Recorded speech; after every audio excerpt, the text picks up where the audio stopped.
acara tanya jawab agama Islam bersama Bapak Tuan Guru Haji Lalu Husnan Sayuti Kiha setiap hari Jumat atau malam Sabtu pukul 20.00 WITA di radio kesayangan Anda, Radio Hamzan Wadi Pancor, Lombok Timur.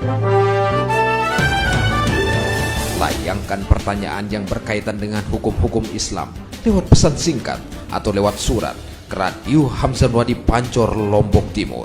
Radio Hamzan Wadi, suara petunjuk dan penyejuk hati.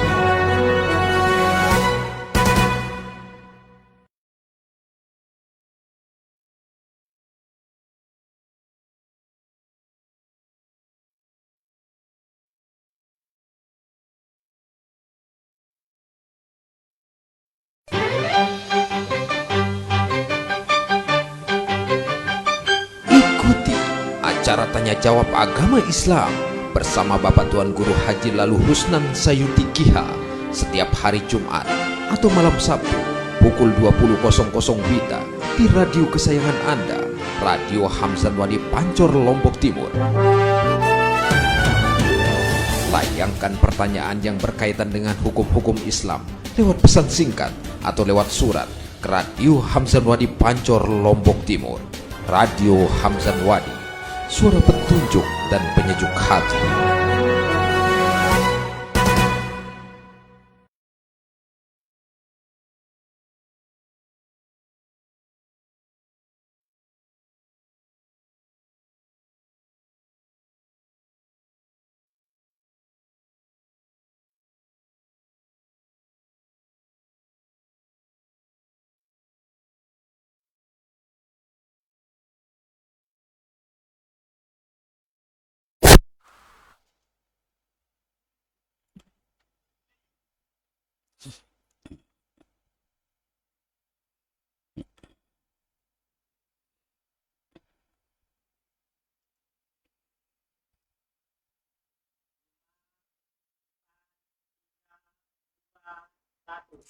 Assalamualaikum warahmatullahi wabarakatuh.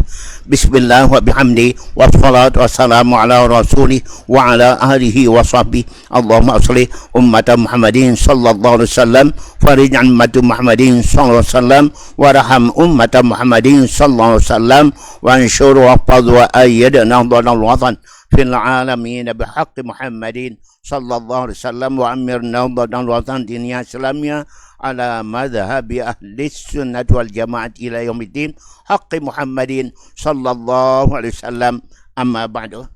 Kaum muslimin dan muslimat, para penggemar tanya jawab agama Islam melalui radio dakwah Hamzan Wadi dimanapun anda sedang berada, puji syukur pada Allah, malam ini kita berjumpa InsyaAllah pada malam tanggal 14 Syakban. InsyaAllah besok malam kita ketemu nisfu Syakban. Pada kita maklum bahawa nisfu Syakban punya keutamaan dan kelebihan, sehingga dalam kitab-kitab ada sebutkan tentang solat sunat nisfu Syakban. Baca Yasin 3 kali, kemudian baca doa khususnya. Dan kenapa pada malam nisfu itu ada keutamaan, ada kelebihan, ada kemuliaan bagi kita umat Islam. Oleh karena itu, tadi kami ngajurkan pada saudara kita yang ada di rutan, penjara, narapidana untuk mengamalkan solat sunat 2 rakaat, apapun niat anda, solat hajat dan sebagainya, solat nisfu, yang baca Yasin 3 kali dengan niatan. Pertama, mohon pada Allah panjangkan umur sehat walafiat dalam taat kepada Allah. Kemudian Yasin kedua, mohon pada Allah memberikan rezeki yang cukup, yang halal, bekal kita ibadah, apalagi masuki Ramadan yang akan datang. Dan mohon pada Allah dikuatkan iman kita, takwa kita, supaya kita lebih banyak melaksanakan amal ibadah lebih-lebih bulan Ramadan nanti. Itu dia amalan kita besok malam insya-Allah. Demikian Mbah Sumi, Bapak Saprudin sama keluarga dan lain-lainnya. Para pendengar yang dirahmati Allah, Nabi bersabda, "Man 'azzama Sya'ban wa taqallah wa amila bi ta'atihi wa naha nafsahu 'anil ma'siyah, ghafarallahu dzunubahu wa amanahu min kulli ma takunu fi tilka sanah minal balaya wal amrad kulliha." Siapa-siapa memuliakan bulan Sya'ban, sekarang ini kita berada. serta meningkatkan ketaatan, ketakwaan kepada Allah. Makin perbanyak taat pada Allah dan menghindarkan diri pada tipu daya godaan syaitan untuk hawa nafsu, untuk berbuat dosa dan maksiat. Allah ampuni dosa-dosanya dan Allah selamatkan ia dari bala bencana musibah penyakit yang terjadi tahun depan. Demikian dikatakan dalam hadisnya. Nabi Sallam kedatangan tamu istimewa malaikat Jibril di malam nisfu. Ya Rasulullah, kum salli rakaatain warfa ra'saka ila sama. Ya Rasulullah, bangunlah anda solat sunat 2 rakaat, anda angkat tangannya berdoa kepada Allah. Ayu lailatin hadhi ya Jibril, malam apa ini? Malam ini Allah turun ke langit dunia. Malam ini Allah buka pintu rahmatnya, 300 pintu rahmat. Dan Allah mengampuni dosa-dosa semua orang-orang yang beriman, yang tidak syirik kepadanya. Kecuali, nah ini dia, yang jangan ada di antara kita yang tidak kena ampunan Allah di malam nisfu. Siapa mereka? Nabi mendengarkan penjelasan malaikat Jibril. Ada 9 ya Rasulullah. Siapa mereka? Pertama, mangkana sahiran, umatmu yang jadi tukang seher. Tak kena ampunan Allah di malam nisfu. Mana Bapak M. Syafi'i? Nauzubillah. Okay? Yang kedua, mangkana kahinan, iaitu orang-orang yang jadi kahin, tukang ramal, tukang tenung. Yang ketiga, musyahinan, orang-orang saling benci, saling dengki, saling dendam. Kemudian orang-orang mudminul khamri, tukang teler, mabuk, narkoba, tidak kena ampunan Allah. Tadi kita bacakan di hadapan saudara kita yang kurang untung nasibnya di penjara. Supaya mereka hindarkan dari hal-hal ini, taubat nasuha, supaya mereka dapat ampunan Allah. Kemudian musyiran ala zina, orang-orang yang selalu berzina, laki perempuan selingkuh. Dan berikutnya aklu riba, tukang yaitu rentenir, tukang peranakan kepeng kata orang, pelampaan kepeng kata teman. Kemudian akul walidain, mereka sampai bulan Sya'ban masih ada durhaka, bangga kepada ibu dan bapaknya, menentang, melawan, menyakiti orang tuanya. Kemudian berikutnya namam, orang yang kerjaannya mengadu domba, memfitnah, jelek-jelekan orang, menyebarkan aib, cacat, celah orang, seperti banyak dilakukan sekarang melalui HP, gadget, au qati'ur rahim. Tidak dapat ampunan Allah juga di malam ini ya Rasulullah, yaitu orang-orang yang memutus silaturahim. Sampai malam ni belum berkewak, belum sapa, mereka tidak kebagian ampunan Allah. Malam ini ya Rasulullah, Allah Ta'ala menantang kita dengan 5 kalimah. Hal min ta'ibin, apakah ada yang bertobat? Ku terima tobatnya. Hal min da'in, apa ada yang berdoa? Ku kabul doanya. Kemudian hal min sa'ilin, ada yang meminta, ku kabulkan doanya. Hal min mustaghfirin, ada yang minta ampun, ku ampun dosanya. Hal min mustarzikin, ada yang minta tambah rezeki malam ini, ku tambah rezekinya. Firman Allah kepada kita hamba-hambanya. Mau kan Pak Saprudin? Mau. Bu Sumi? Mau. Dan malaikat-malaikat Allah di langit 1 sampai 7 diperintah untuk berdoa kepada Allah. Malaikat pertama, langit pertama, malaikat berdoa, tuba liman yarkau hadhir. Mudah-mudahan selamat semua orang ruku solat malam ini. Tuba liman yasjudu hadhil laila, mudah-mudahan selamat orang sujud solat, sujud syukur, sujud tilawah dan lainnya. Tuba liman dizakirin Allah katsira. Mudah-mudahan selamat orang berzikir pada malam ini. Mari kita berzikir, tasbih, takbir, tahmid, hauqalah, istighfar, salawat dan sebagainya. Tuba liman da'a rabbahu hadhil. Mudah-mudahan selamat orang berdoa pada malam ini, kata malaikat di langit yang kelima. Tuba liman baka min khasyatillah. Mudah-mudahan selamat orang-orang nangis. Nangis karena takut pada Allah. Bukan nangis karena harga beras mahal 17.000, 19.000. Bukan. Takut karena nangis karena takut pada Allah. Kemudian tuba liman amila khaira. Mudah-mudahan selamat semua orang-orang berbuat kebaikan malam ini. Pamagi kita bersedekah, besok malam. Okey. Yang sudah siapkan. Okey, mudah-mudahan dibalas Allah, terima Allah dan balas Allah. Selamatlah orang berbuat kebaikan, memberi santunan anak yatim, orang miskin, beri pertolongan dan sebagainya. Saya punya jamaah ada yang demikian. Alhamdulillah. Dan tuba liman qara'al Quran hadhil lailah, mudah-mudahan selamat orang-orang yang membaca Quran malam ini. Ayo, muakidah baca Quran besok malam. Yasin 3 kali dengan niatan masing-masing. Yasin 5 quri'alahu, sabda Nabi. Yasin menurut niat orang membaca. Fatihah 5 quri'at laha, Fatihah menurut niat orang yang baca.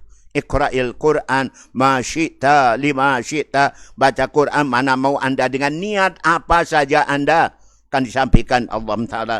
InsyaAllah Ta'ala. Para pendengar yang dirahmati Allah Ta'ala, itu dia antara lain amalan kita memasuki yaitu nisfu Syaban, ketemu nisfu Syaban besok malam mudah-mudahan. Amin. Allahumma amin. Para pendengar yang dirahmati Allah Ta'ala, kita akan jawab tanyaan. Salah satu pertanyaan yang walaupun saya belum baca, tapi kerana saya sudah tahu isinya, yaitu apa kelebihan kita yaitu membaca suratul Ikhlas, Qul huwallahu ahad. Apa keutamaannya membaca Qul huwallahu ahad? Pendek, disebut suratul Ikhlas. Dan tidak ada kata ikhlas dalam surah itu. Kenapa disebut? Karena ikhlasnya kita mengesahkan Allah Subhanahu wa Ta'ala, sehingga disebut suratul Ikhlas.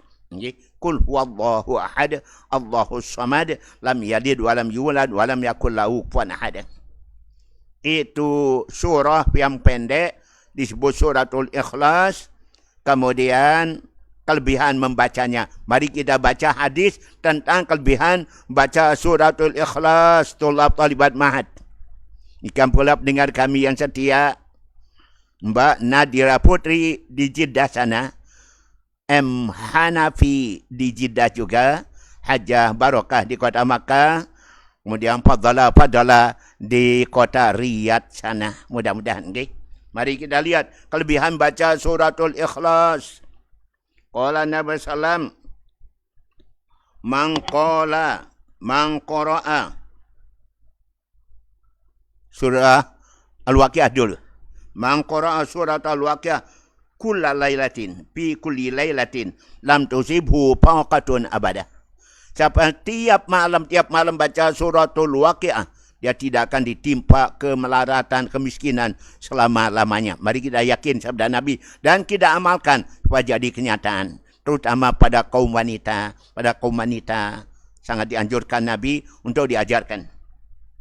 Kemudian siapa-siapa yang membaca Qul huwallahu ahad, man qara'a Qul huwallahu ahad kana ma qara'a sulsal Quran. Siapa membaca Qul huwallahu sekali, kan akan dia baca Quran 1/3 10 juz. Silakan. Kalau abot yang panjang, mana-mana Qul huwallahu. Man qara'a Qul huwallahu ahad salah samarat kana ma qara'a Al-Quran ajma'. Siapa baca Qul huwallahu ahad 3 kali, seakan-akan dia baca Quran sampai khatam sekali. Masya Allah. Okay. Man qara'a Qul huwallahu ahad asyara marat banallahu lahu baitan fil jannah. Siapa membaca Qul huwallahu ahad 10 kali, maka Allah bikinkan dia rumah di dalam syurga. Amin. Allahumma amin. Man qara'a Qul huwallahu ahad 20 marrah. Siapa membaca Qul huwallahu ahad 20 kali. Tahan. Banallahu lahu qasran fil jannah. Allah membuatkan dia istana, mahligai istana. Lebih bagus pada istananya Jokowi di Jakarta. Man qara'a Qul huwallahu ahad 50 marrah. Siapa membaca Qul huwallahu ahad 50 kali. 50 kali. Allah mengampuni dosa semuanya selama 50 tahun. Ya, dosa 50 tahun diampuni Allah. Kita baca Qul huwallahu selama sebanyak 50 kali. Man qara'a Qul huwallahu ahad 100 marrah. Siapa membaca Qul huwallahu ahad 100 kali. Fi shalah atau fi ghairiha. Dalam solat atau di luar solat. Allah berikan dia SK bebas dari api neraka. Bebas dari api neraka. Man qara'a Qul huwallahu ahad 100 marrah. Ghafarallahu lahu min khati'ata khamsina. Allah mengampuni 50 tahun dosanya. Selama dia menjauhkan dosa yang 4. Dosa 4 apa? Pertama, mengalirkan darah orang, menganiaya orang, mukul orang, melukai orang. Yang kedua, al-amwal, tidak mencuri, nipu daya orang, harta orang, ngambil harta orang. 3, al-furuj, lama dia menjaga diri pada, iaitu menjaga kemaluannya, melihara kemaluannya, kehormatannya. 3, al-ushribah, iaitu menjauhkan daripada minuman keras. Maka dia akan diampun dosanya selama 50 tahun. Man qara qul huwallahu ahad mi'atai marrah. Siapa membaca qul huwallahu ahad 200 kali, tahan habjah. Kepada Allah junubu mi'atai sana. Allah mengampuni dosanya 200 tahun. 200 tahun, 200 qul huwallahu kita baca. Man qara qul huwallahu ahad mi'atai marrah. Siapa membaca qul huwallahu 200 kali, Allah tuliskan baginya alfan wa khamsami'ati hasanah. Allah tuliskan baginya 1,500 pahala. Kecuali kalau dia punya hutang. Pun banyak dia baca qul huwallahu, hutang tidak mau dibayar, Tuhan tidak akan berikan dia pahala. Silakan kalau gitu. Okay. Man qara'a qul huwallahu ahad alfa marrah. Siapa membaca qul huwallahu 1000 kali, istara faqad istara nafsahu min Allah. Punya dia telah membeli dirinya dari Allah Subhanahu wa taala. Ayo, okey. Man qara ba'da solat Jumat qul huwallahu ahad. Siapa membaca selesai solat Jumat qul huwallahu ahad, qul a'udzu birabbil falaq, qul a'udzu birabbin nas 7 kali. Allah jauhkan dia pada kejahatan sampai Jumat yang akan datang. Demikian lain kelebihan kita membaca qul huwallahu ahad hajat. Para pendengar, mari kita lanjut. Assalamualaikum warahmatullahi wabarakatuh. Waalaikumsalam warahmatullahi wabarakatuh. Saya dapat undangan untuk pengajian dari Loyok, Lutfi Wengkang Pak Haji Muhammad Yasin. Nanti hari Jumat akan datang, insya-Allah taala. Okay. Kemarin kami sudah pengajian di rumah sakit. Berapa pegawai rumah sakit Selong? Sekitar 1,400 orang. Berapa pasien datang setiap hari? Tak kurang dari 800 bahkan lebih. Jadi demikian banyaknya mereka yang berada di area rumah sakit umum daerah Selong. Masya Allah. Okay. Ini ada pertanyaan dari Selong sendiri. Assalamualaikum warahmatullahi wabarakatuh. Waalaikumsalam warahmatullahi wabarakatuh. Pak Tuan Guru, moga dalam keadaan sehat walafiat. Amin. Bil-bil dalam bulan Ramadan. Okay. Semua kita, semua keluarga, semua pendengar. Tiang Halimah dari Selong mau tanya. Okay. Apa ditanyakan? Apakah wajib kita sucikan bekas kaki kita yang sudah menginjak bekas kaki anjing yang naik ke musalla? Kalau ada anjing naik musalla, jangan manusianya tidak naik musalla, anjing yang naik. Kenapa? Musallanya sepi, mit-mit, jarang diisi, jangan-jangan. Okay? Dan kok aneh?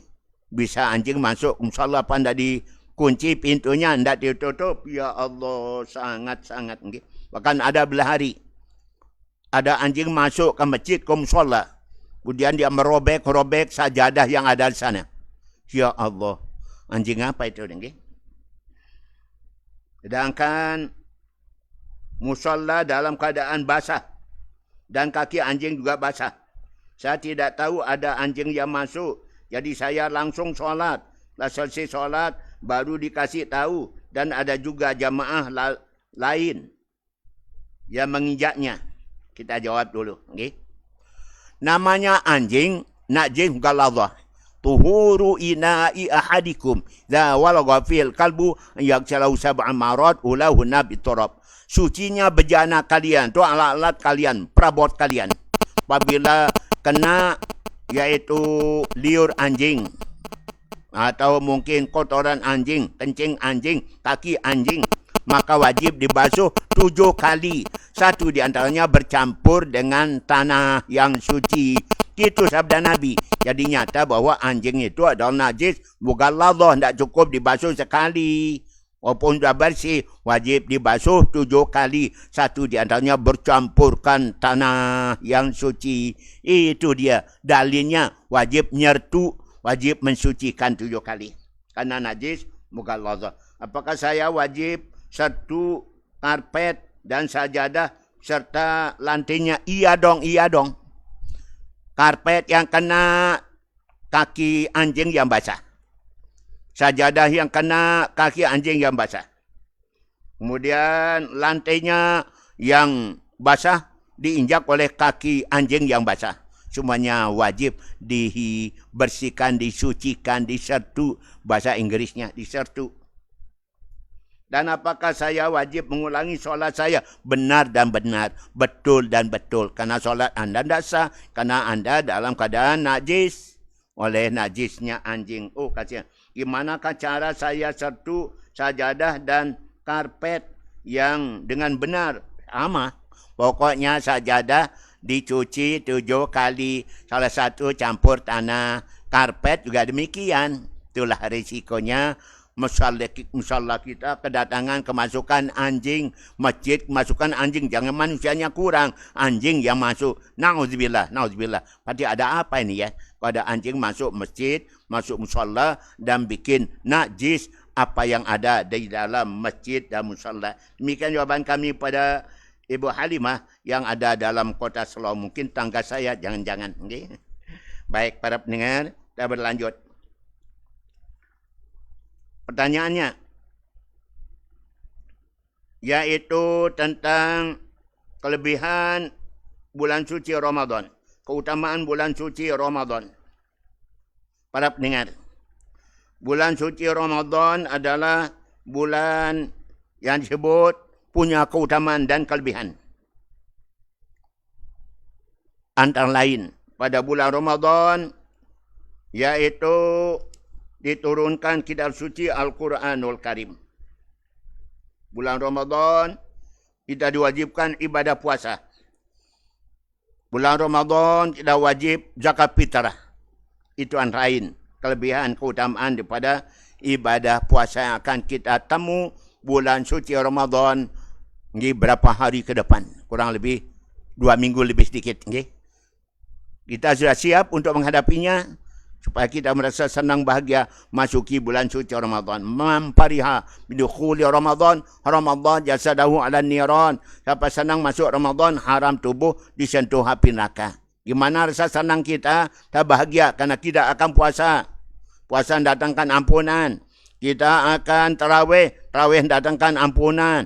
Datangkan sedekah Ramadan, sedekah Ramadan berikan ampunan. Ni apa kemudian Lailatul Qadar juga datangkan ampunan. Semuanya akan bawa kepada ampunan pada bulan Ramadan nanti. Nah itu kita merasa bahagia. Dan Nabi mengatakan syahrun zadu fi rizqul mu'minin. Dalam Ramadan ditambah Allah rizki orang-orang beriman. Wah, kalau itu pasti kita merasa bahagia senang ditambah Allah rizki kita bulan Ramadan. Amin. Allahumma amin. Mari kita lanjut. Yaitu apa kelebihan keutamaan kita baca Quran dan juga hafal Quran. Para pendengar. Nabi SAW bersabda, yaitu al-jannatu mustaqatun ila arba'ati nafarin. Surga rindu pada 4 golongan. Pertama, orang baca Quran. Lebih-lebih orang hafal Quran. Mana hafal, mana dibaca. Yang kedua, hafizil lisan, orang yang jaga lidah. Yang ketiga, mut'imil jan, orang sedekah makanan. Lebih-lebih bulan Ramadan. Tiap kita beri sedekah makanan kepada orang berbuka puasa, 3 dapat kita, sabda Nabi. Pertama, ampunan atas segala dosa-dosa. 2, kita akan berikan SK bebas dari azab neraka. 3, kita dapat pahala sebanyak pahala puasa orang yang kita kasih sedekah. 5 orang kita kasih sedekah untuk berbuka, maka kita dapat pahala puasa 5 tambah 1 diri kita. Jadi 6 pahala puasa. InsyaAllah. Okay? Sahabat tanya, ya Rasulullah, tidak semua kami mampu sedekah untuk orang berbuka. Walaupun sebiji korma, walaupun segelas air teh mungkin segelas air susu. Kamu sudah dapat 3 kemuliaan tadi. Ampunan dan segala dosa, bebasan dari azab neraka, dan engkau akan dapat pahala sebanyak pahala puasa orang yang kau berikan sedekah. Amin. Allahumma amin. Baik para pendengar. Gimana hukum menggauli isteri orang? Sama-sama suka, sama-sama mau, ya Allah.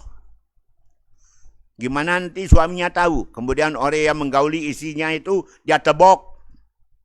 Dia bunuh. Seperti apa yang banyak kita saksikan di TV sekarang ini. Banyak sekali kejadian seperti ini. Kenapa lah ingat, dosa yang terbesar, berzina, selingkuh, walaupun sama mau dengan istri tangga. Antuzania bihalilati jarika. Kau berzina dengan istri tetangga. Dosa yang paling besar, baik bagi si laki maupun si perempuan. Gimana kalau si perempuan mencintai laki-laki lain di luar suaminya? Ayu mamratin nazarat ila ghairi zawjiha syahwatan sumirat ainaha yaumal qiyamah. Siapa seorang istri mandang-mandang, apalagi sampai mencintai laki-laki lain, besok kedua matanya akan ditusuk dengan paku obeng api neraka. Auzubillah min dzalika, jangan sampai terjadi. Apalagi bulan Ramadan, maka batal pahala puasa kita. Nabi bersabda, kam min sha'imin laisa lahu min syami illal ju'al tas. Apa banyak orang puasa tidak dapat pahala dan ampunan, hanya dapat lapar dan haus. Anda tidak jaga puasanya. Kam min qa'imin laisa lahu min qiyami illal sahar. Apa banyak orang bangun malam, solat tahajud, solat tarawih, solat witir, tidak dapat apa-apa kecuali yang dia dapat yaitu ngantok dan capek serta lelahnya. Kam min qari'il Quran wal Quran yal'anu. Apa banyak orang rajin baca Quran tapi dilaknat oleh Al-Quran itu sendiri. Maka kalau orang baca Quran, insya-Allah besar pahalanya seperti tadi disebutkan. Nggih.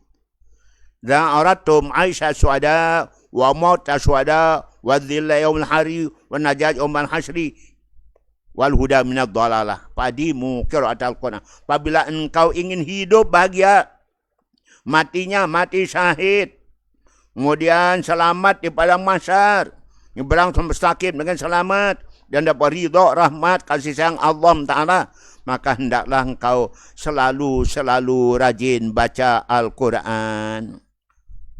Afdalu ibadati ummati tilawatul Quran. Sabda Nabi, ibadah umatku yang paling baik adalah baca Quran. Dalam hadis yang lain, ibadah paling utama adalah baca Quran nazaran, dengan memandang Quran itu sendiri langsung maupun dah hafal. Demikian silakan boleh hafal Quran. Orang hafal Quran kan tetap murajaah, tetap mengulang-ulang bacaannya. Dari sana dia akan dapat pahalanya. Siapa-siapa yang sudah hafal Quran, tidak suka mengulanginya sampai lupa, dia dosa hukumnya. Dan itu waspada, orang sudah hafal Quran jangan sampai karena tidak pernah diulang-ulang sampai ada lupa, dosa bagi orang sudah hafal Quran tapi tidak ngulangnya kemudian sampai dia lupa, dosa bagi mereka hafal Quran. Auzubillah. Bagaimana hukum mengkeritingkan rambut? Haram hukumnya. Yahrumu taj'idu sya'ri. Haram hukumnya mengkeritingkan rambut seorang. Mana hukumnya mengadu domba? Ya Allah. Yamsi bainahum bin namimah. Nabi mendengar ada orang sedang diazab, siksa dalam kubur. Dia menjerit, menangis, kesakitan. Nabi sampai nangis juga. Apa dosanya ya Rasulullah? Dosanya suka ngadu domba orang. Sana kemari menjelek-jelekan orang. Maka dia diazab dalam kubur yang azab yang sangat pedih. Itu dia balasannya dari Allah Ta'ala. Yang kedua, dia tidak hati-hati daripada kencing. Dah hati-hati daripada kencing. Sehingga dia azab dalam kuburnya. Ngadu domba diancam oleh Nabi Lakhul Jannah qatatun namamun. Tidak masuk syurga orang suka ngadu domba, memfitnah sesama, tidak masuk syurga. Nabi Adam mengatakan, ada 5 manusia yang segera mendapatkan azab dari Allah Ta'ala. Sebelum dia mati sudah dapat persekot azab. Khamsun yu'ajjiluhallahul uqubah qabla mautihim. 5 golongan kan dapat azab dari Allah sebelum dia mati. Belum mati sudah diazab. Persekot azab. Dia terima di dunia, belum nanti dalam kubur, belum lagi di akhirat. Siapa mereka? Pertama, al-baghyu. Orang-orang berlaku zalim, aniaya, tidak adil. Orang-orang seperti ini akan dapat azab sebelum dia mati. Lihat, besok dia akan terima sebelum ajalnya tiba. Nauzubillah, nauzubillah. Yang kedua, al-ghadaru, orang melakukan tipu daya. Melakukan tipu daya, kecurangan. Mereka akan dapat azab sebelum ajalnya tiba. Yang ketiga, uququl walidain. Mereka durhaka pada ibu dan bapaknya. Durhaka pada ibu dan bapaknya. Nyakiti ibu bapa, bikin sedih ibu bapa. Yang keempat, qati'atur rahim. Orang mutus silaturahim. Segera dapat azab Allah sebelum datang ajalnya. Kemudian yang kelima, wa ma'rufun la yuskaru. Apabila orang tidak mensyukuri jasa dan kebaikan orang. Jasa dan kebaikan orang dibalas dengan kejahatan. Air susu dibalas air tuba. Madu dibalas dengan racun. Orang seperti ini segera dapat azab Allah Ta'ala. Zaman sekarang ternyata banyak orang berlaku demikian. Kebaikan-kebaikan jasa-jasa orang justru dibalas dengan kejahatan. Bahkan dengan permusuhan dan sebagainya. Kita berlindung pada Allah Ta'ala. Na'udzubillah min dzalika. Nabi juga mengatakan, yaitu sittatu asya tuhbitul amal. Ada 6 macam yang menghapuskan pahala-pahala kebaikan-kebaikan kita. Apa yang pertama? Al-istighab bi'uyubin nas. Sibuk dengan aib orang. Hapus pahala kebaikan kita. Pahala solat, pahala puasa, pahala zikir, doa dan sebagainya. Pahala sedekah. Karena kita sibuk dengan aib, cacat, celah, kejelekan orang. Disebarluaskan bila perlu. Viral di HP-HP orang. Yang kedua, yaitu qaswatul qalbi. Keras hati. Hasad dengki kepada sama. Hapus pahala-pahala kebaikan kita karenanya. Yang ketiga, zulmun la yantahi. Tiada bosan menyakiti, menzalimi orang. Selalu berupaya menyakiti orang, zalimi orang, aniaya orang. Perbuatan zalim. Pegapkan, hapus segala pahala dan kebaikannya. Yang berikutnya, qillatul haya.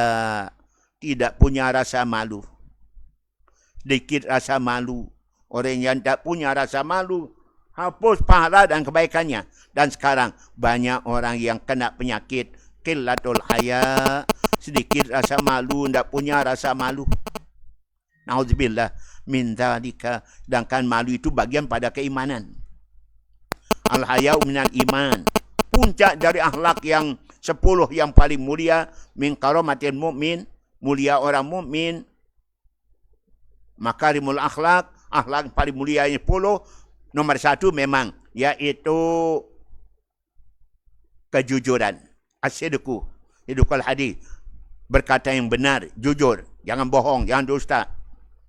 Puncaknya adalah Rasulun al-haya. Puncak segala akhlak mulia adalah punya sifat malu. Ada rasa malu. Malu terhadap diri, terhadap orang. Lebih malu pada Allah dan Rasulnya. Itu zaman sekarang hilang para pendengar. Okay? Hilang rasa malu, dikit rasa malu. Karena hilangnya iman. Karena malu itu bagian pada keimanan. Kemudian berikutnya menghapuskan pahala adalah hubud dunia. Serakah terhadap dunia. Serahkan terhadap dunia. Bagaimana pada dunia? Gimana saja caranya? Nipu daya, bohong, dusta dan sebagainya. Penting dapat keduniaan. Mana keduniaan biasanya ada 3. 3 ta. Harta, tahta, wanita. Gimana cara mendapatkannya? Bisa jadi dengan cara tipu daya. Kemudian berikutnya tulul amal. Panjang angan-angan. Apa itu panjang angan? Iaitu terlalu panjang cita-cita keinginannya. Mercusuar, proyek mercusuar. Itulah ibaratnya. Hingga dia lupa segala-galanya. Maulana Syekh mengatakan dulu, dia panjang angannya lebih panjang pada ajal dan umurnya. Demikian disebutkan oleh beliau. Demikian para pendengar yang dirahmati Allah Ta'ala. Dan apa balasan orang selalu iri hati? Yakum wal hasada binal hasada yakulul hasanat kama takulun narul khutbah. Jauhkan diri daripada yaitu buruk sangka, maaf, iri hati, dengki. Karena dapat menghapuskan pahala-pahala dan kebaikan. Dan juga menyebabkan doa tidak kabul-kabul. Dan ibadah tidak terima Allah SWT. Itu risiko pada kita, yaitu hasad, dengki, iri hati. Dan ingat, pangkal segala kejahatan itu ada 3. Asal segala kejahatan ada 3. Pertama, sombong, takabur. Yang kedua, hasad, dengki, iri hati. Yang ketiga, tomak, loba dan sarakah. Ini disebut iaitu aslul maksiati, asal segala kejahatan. Asal segala kebaikan ada 3 juga sabda Nabi. Pertama iaitu cinta. Kita taat pada Allah kerana cinta, taat pada Rasulullah kerana cinta, taat pada ulama kerana cinta, taat pada orang tua kerana cinta, taat pada guru masyayikh kerana cinta. Semuanya kerana cinta. Yang kedua kerana roja, harapkan kasih sayang Allah, ampunan Allah Ta'ala. Yang tiga, khauf, takut akan azab Allah, takut akan murkanya Allah. Jadi ada 3 asal kebaikan: cinta, roja, mengharap, dan khauf, rasa takut. Mudah-mudahan. Amin. Allahumma amin. Orang suka iri hati pasti bodoh orangnya. La takun hasidan, takun sari al-fahmi. Yang kamu suka hasad dan iri hati, kamu akan jadi orang yang pintar, cerdas. Amin. Allahumma amin.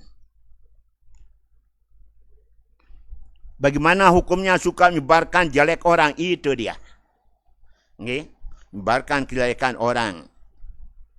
Umpama dengan cara an-namimah, ngadu domba. Datang ke mana-mana untuk jelekkan orang. Atau melalui HP sekarang ini. Melalui HP sekarang ini, orang menyebarkan kejelekan, kekurangan, aib orang lain. Tadi saya nonton solat Jumat di Masjid Istiqlal. Lah saya pulang dari masjid. Saya melihat khatibnya, Masya Allah. Profesor Dr. Haji Munawar MA. Dulu pernah saya ketemu dengan beliau di Desa Danger, Pondok Pesantren Al-Masuni. Pondok pesantrennya Umi Hajah Nur Hasanah. Beliau datang berkunjung ke sana, ya. Sekarang tahu-tahunya beliau ternyata masih hidup. Masya Allah. Selamat, nggih. Di situ ada, saya melihat ada jamaah sholat Jumat duduk di saf pertama. Dia pegang HP. Dia putar-putar HP-nya melihat apa tulisan atau gambar di HP. Apa ini tidak termasuk orang yang bicara pada saat khatib membaca khutbah? Betul. Apa saja yang babkan kita, yaitu tidak fokus mendengarkan khutbah. Dengan melihat HP dan sebagainya atau bicara dengan orang lain, maka hilang pahala Jumatnya. Hilang pahala Jumat. Ini rupanya jangan bawa HP atau HP-nya harus dinonaktifkan, dimatikan. Jangan ada menghidupkan HP di saat khatib sedang baca khutbah. Hilang pahala Jumat Anda. Itu dia, nggih. Baik. Kemudian waktu sholat terasa air kencing keluar, terasa, ragu-ragu, was-was, tidak yakin. Kalau tidak yakin, ya tidak apa-apa. Karena kita yakin sudah berudu, yang diragukan keluar kencing apa tidak yakin, maka ragu-ragu tidak bisa menghilangkan keyakinan. Jadi belum batal wudunya. Bersentuhan kulit laki perempuan halal nikah. Ya dong batal. Allah masuk menisa, engkau nyantuh perempuan. Batal wudu Anda yang halal nikah. Kalau dengan ibu, dengan anak, dengan saudara, tentu tidak. Apakah wudu dapat disatukan dengan mandi junub? Baik para pendengar. Ingat, wudu itu ada rukunnya. Apakah dalam mandi junub tidak bisa, yaitu mengurutkan, berurutan. Seperti orang yang berwudu. Ada niatannya. Kemudian, jangan sampai nanti sedang basuh muka, basuh tangan, keluar kencing lagi. Atau keluar kentut. Batal. Jadi paling baik, habis kita mandi junub, daripada ragu-ragu, maka wudu saja kembali. Siapa tahu ada sisa kencing yang keluar. Baik, kalau memang bisa, tidak ada yang keluar, maka bisa. Habis mandi junub, wudunya tidak usah diulang. Sudah masuk situ. Nggih, hadas besar, nggih, mandi junub, hadas kecil, wudu. Jadi hadas kecil sudah masuk dalam hadas besar, yaitu menghilangkan hadas besar, mandi junub. Mana hukumnya orang yang iaitu solat tapi kuku tangannya panjang-panjang kelihatan oleh jamaah. Itu yang tak pas, tak mengikuti sunnah Nabi. Nabi mengatakan bahawa tiap hari Khamis tadi anjurkan 3 macam. Qasul azfar, motong kuku, natpul ibti, cabut bulu ketiak, qasul hana, halqul ana, mencukur bulu kemaluan tiap hari Khamis. Kemudian al-ghuslu wal libas wa tib yaumal Jumat. Mandi, seperti mandi besar, mandi junub. Kemudian pakai pakaian yang bagus dan pakai parfum itu hari Jumat. Jadi orang yang kukunya panjang berarti tidak melaksanakan sunnah Nabi SAW, kurang pahalanya. Okay. Saat imam baca nyaring, bahkan wajib makmum baca Fatihah. Baca nyaring, tidak nyaring, imam tetap makmum wajib baca Fatihah. La salata illa bi Fatihatil kitab. Tak sah solat kecuali semua orang yang solat baca Fatihah, makmum baca Fatihah, imam baca Fatihah. Nyaring, tidak nyaring, tetap makmum baca Fatihah. Kan itu adalah rukun solat. Baca Fatihah, tidak ada solat tanpa baca Fatihah. Ayo. Maka semua kita wajib baca Fatihah. Imam, makmum, nyaring, tidak nyaring, tetap baca Fatihah. Demikian, okay? Baik.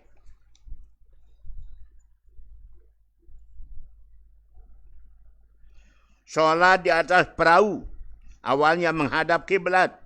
Datang angin, perahunya muter. Tetap kita lanjutkan solat kita. Okay? Kemana arah perahu itu arah kita solat. Yang penting awalnya sudah menghadap kiblat, maka sah solatnya Anda. Sah solatnya Anda. Kemudian kita solat subuh, lupa kunut. Nanti diganti dengan sujud sahwi. Atau sengaja tidak kunut, nanti tetap diganti dengan sujud sahwi. Itu dia. Okay? Lupa kunut, diganti sujud sahwi. Sengaja tidak kunut, diganti sujud sahwi. Demikian ketentuannya. Kunut witir apa memang anjuran Nabi? Betul, Nabi praktikkan. Amma fi subhi. Ya. Adapun kunut waktu subuh lalu lakukan, dan juga kunut pada witir pertengahan Ramadan sampai akhir, maka dianjurkan kunut pada witir setengah terakhir dari bulan Ramadan. Bagaimana kalau imam kurang fasih? Imam kurang fasih. Ya. Dan bagaimana kalau imam itu suka rentenkan uang? Ya Allah. Imam kurang fasih tidak boleh jadi imam. Ya ummul qauma aqra'um lil Quran. Jadi imam itu orang paling fasih dalam bacaan Qurannya. Kemudian orang yang ngerentan uang.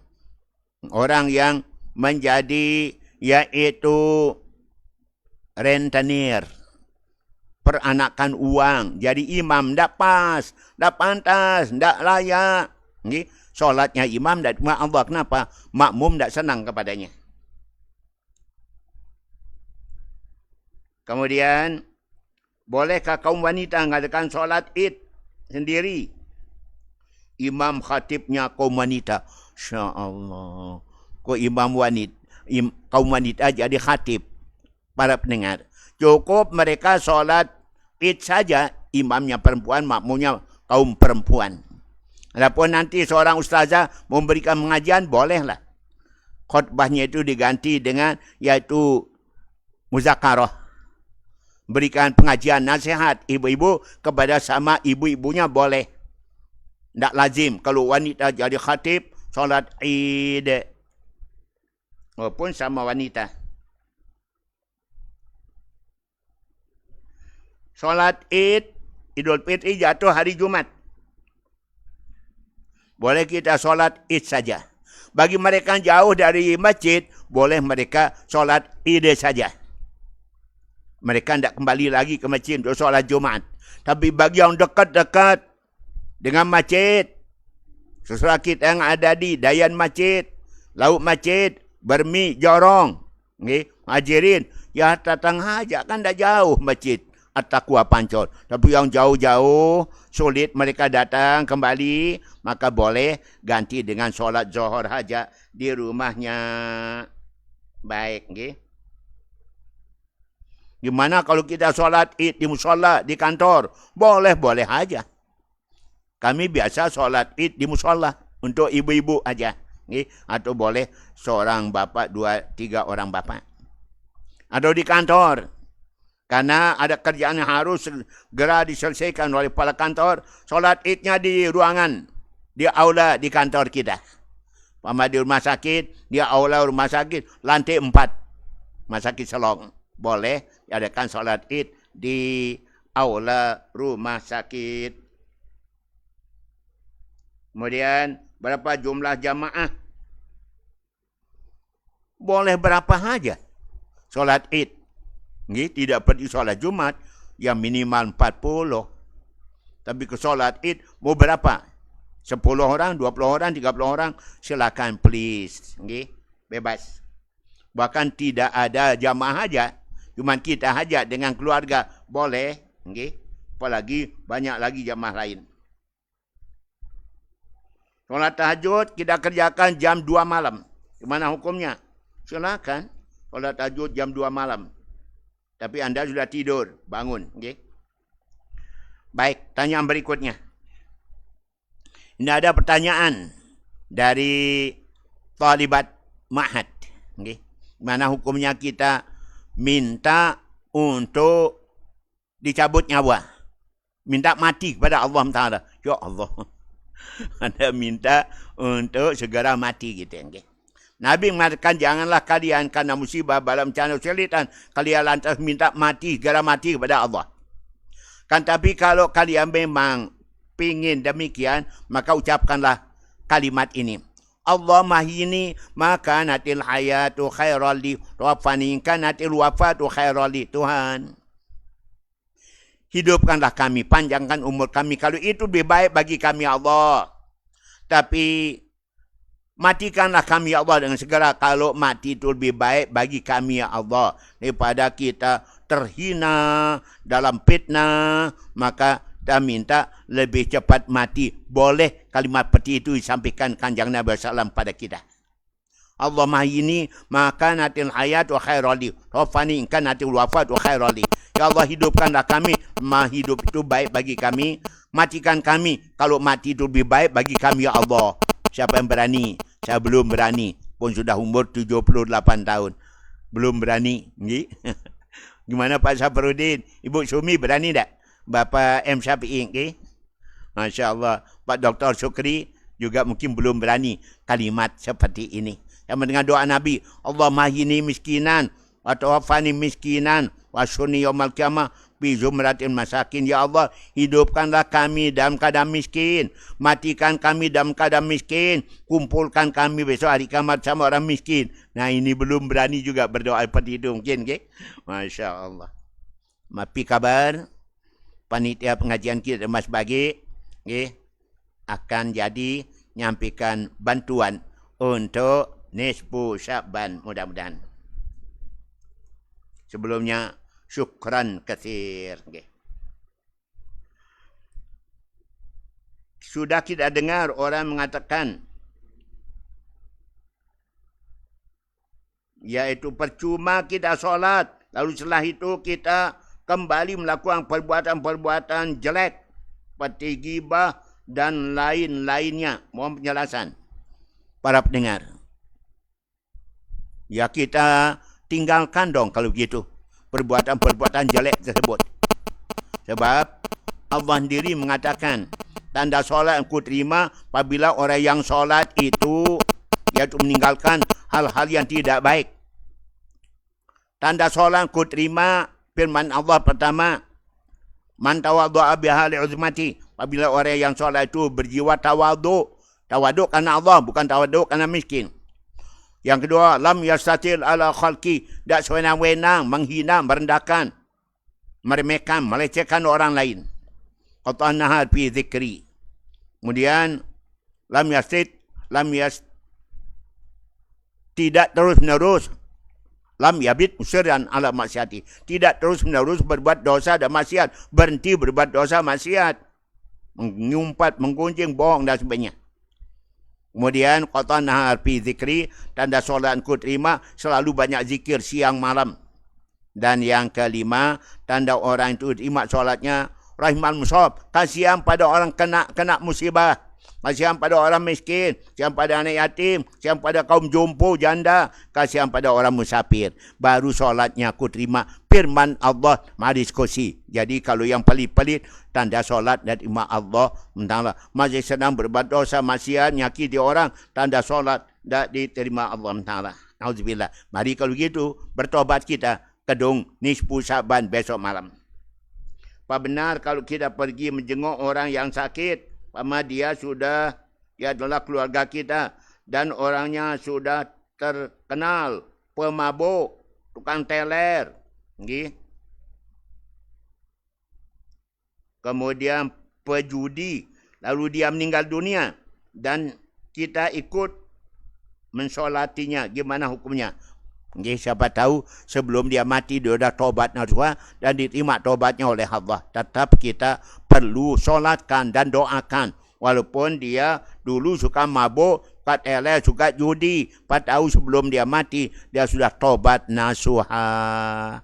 Itu dia. Jadi tetap kita perlu doakan mereka. Mereka yang sangat membutuhkan doa, solat mayit karena mereka sangat mengharapkannya. Baik para pendengar.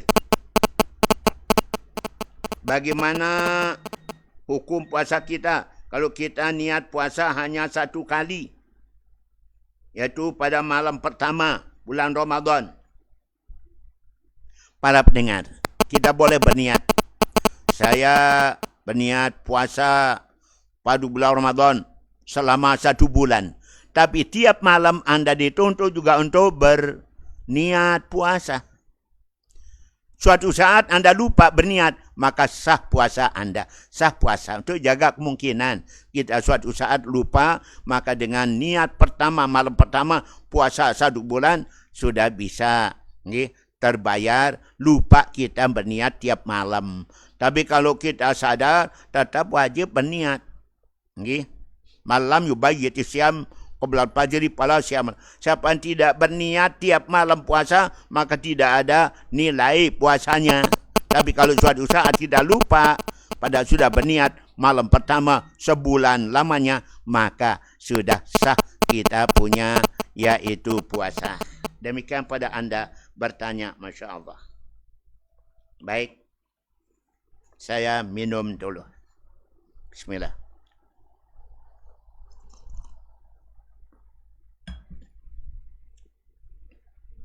Apakah agama istri Nabi Nuh semuanya beragama Islam? Jika bukan Islam, apakah boleh nikah beda agama? Para pendengar, semuanya nyatakan diri agama Islam. Tapi ada Islam yang tidak taatkan, ada Islam yang fasik, ada Islam yang munafik, ada Islam yang tidak taat. Beragama banyak, zaman sekarang pun juga banyak. Tapi tetap semuanya Islam. Islaman, hanya namanya doang.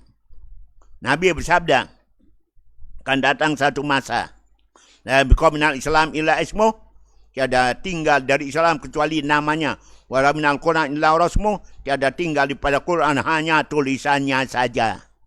Namanya doang Islam. Kemudian namanya aja Al-Quran, tidak pernah dibaca orang. Itulah umpamanya. Baik, berikut. Apakah benar jika seorang istri minum air mani suaminya dapat menyebabkan awet muda? Meminum yang menjijikkan itu haram hukumnya.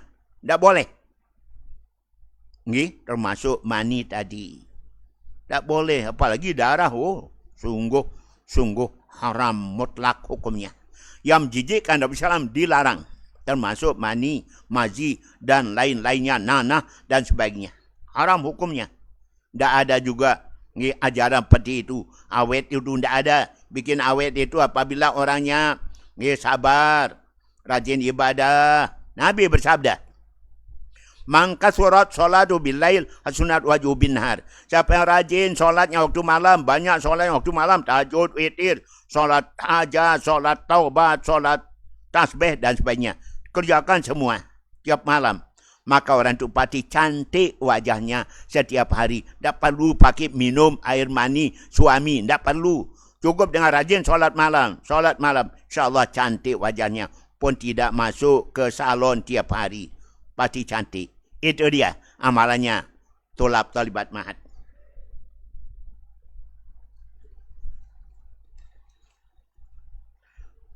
Perempuan yang menyerupai laki-laki. Laki-laki menyerupai perempuan. Tidak akan dapat mencium bau syurga. Apalagi masuk syurga. Seorang yang nyambut tibanya bulan suci Ramadan. Hati yang bahagia. Dapat dengan meningkatkan ibadah pada Ramadan. Haram jasadnya disentuh oleh api neraka. Betul. Hadisnya demikian. Gimana jika kedua hal ini ada pada diri seorang. Sekaligus. Maka dia akan masuk syurga atau neraka. Atau di tengah-tengah. Para pendengar. Orang yang taat ibadah, orang kuat iman tak kuat, tentu tidak akan mau menyerupakan diri laki dengan perempuan. Perempuan dengan laki. Karena apa? Allah melaknat. Laknat Allah sabina minar rijal binisa. Dilaknat Allah laki-laki makan diri dengan perempuan. Perempuan yang makan diri dengan laki. Maka kalau orang taat ibadah, kuat iman, tak mungkin dia akan melakukan perbuatan demikian. Tinggi? Tak mungkin.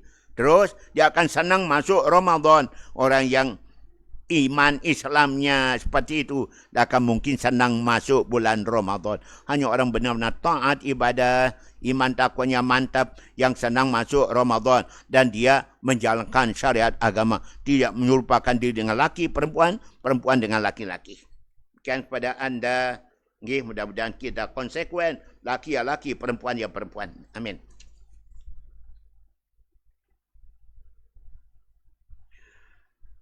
Salahkah bila kita sering tidak ingin makan demi mengejar kenikmatan baca Quran? Nabi bersabda, "Laisa bi khairukum man taraka dunyahu li akhirati wala akhiratahu di dunyahu." Bukan orang paling baik orang meninggalkan dunia demi mengejar akhirat. Bukan orang yang paling baik orang-orang yang mengejar akhirat. Meninggalkan dunia, akhirat demi dunianya. Jadi harus seimbang. Jangan sampai karena rajin ibadah, zikir, doa, sampai lupa makan, istirahat dan sebagainya. Tidak boleh. Sabda Nabi. Laisa bi khairukum man taraka dunyahu li akhirati wala akhiratahu li dunia. Bukan orang paling baik meninggalkan dunia demi akhirat, meninggalkan akhirat demi dunia. Bukan. Paling baik yang sedang-sedang khairul umur awsatuha. Pentingan dunia kita utamakan, dengan akhirat juga kita utamakan. Begitu dong. Jangan karena takut rajin baca Quran akhirnya lupa makan. Akhirnya apa? Sakit, kurang gizi, kurang makan. Tidak diizinkan oleh agama. Baik.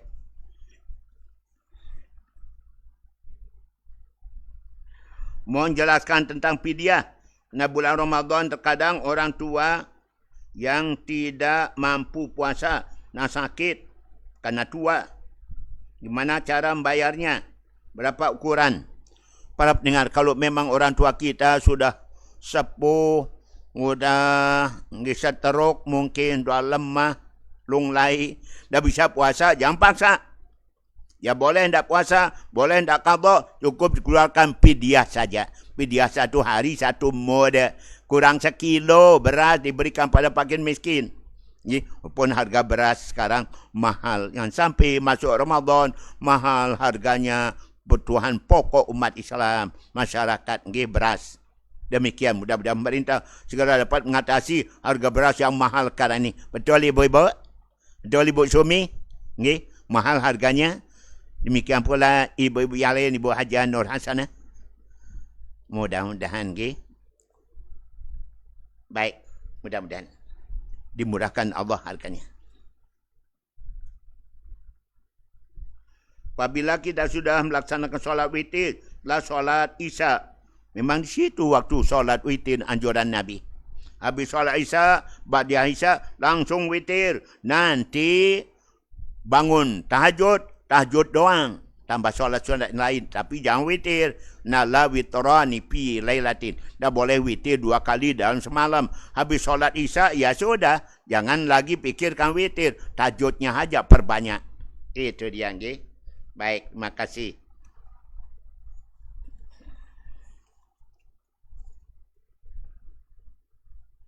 Apakah anak laki-laki yang belum disunat bisa membatalkan wudu jikalau kita menyentuhnya? Karena ada yang bilang bisa membatalkan wudu. Para pendengar, anak belum disunat. Ya, tentunya kita malu kalau belum sunat, sudah besar, sudah bulu. Okay? Jangan sampai dia juga malu nanti dilihat kemaluannya disunat. Maka umur 7 tahun. Okay?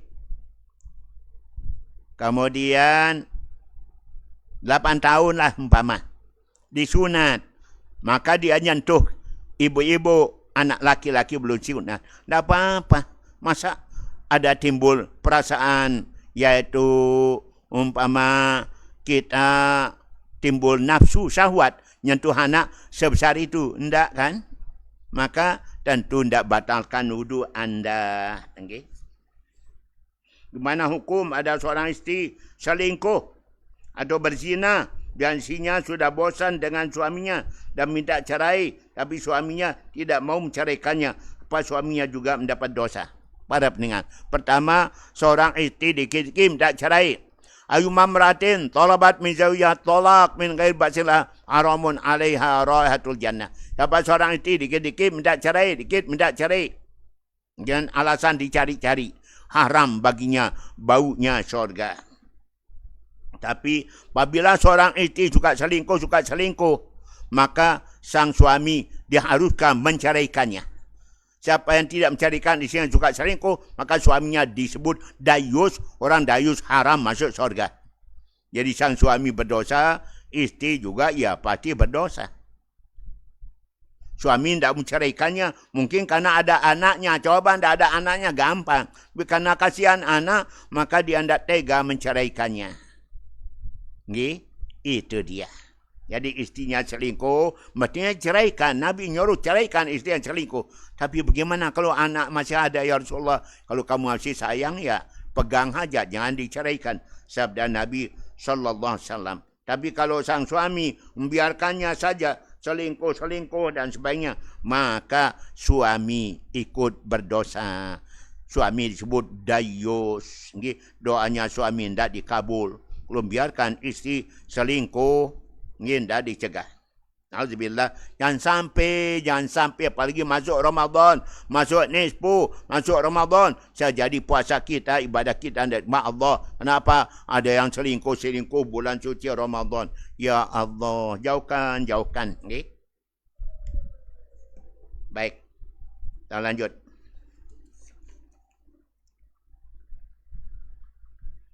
Kan boleh kita berdoa minta mati. Jika mati itu lebih baik untuk kita. Sudah tadi. Okay?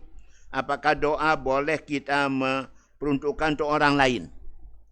Kita sendiri kalau memang mau silakan. Boleh. Seperti doa Nabi. Allahumma ini makanatil hayat wa khairali rofani kanatil wafat wa khairali. Ya Allah, berikan aku umur panjang. Kalau itu akan lebih baik bagi kami. Matikan aku ya Allah dengan segera. Kalau mati lebih baik bagi kami. Gimana kalau kita mintakan doa biar seseorang cepat mati? Jangan gitu dong. Okay? Jangan kita doakan orang cepat mati. Begini jahatnya, durhakanya, maksiatnya. Cepat-cepat mati ya Allah. Tidak pas. Okay?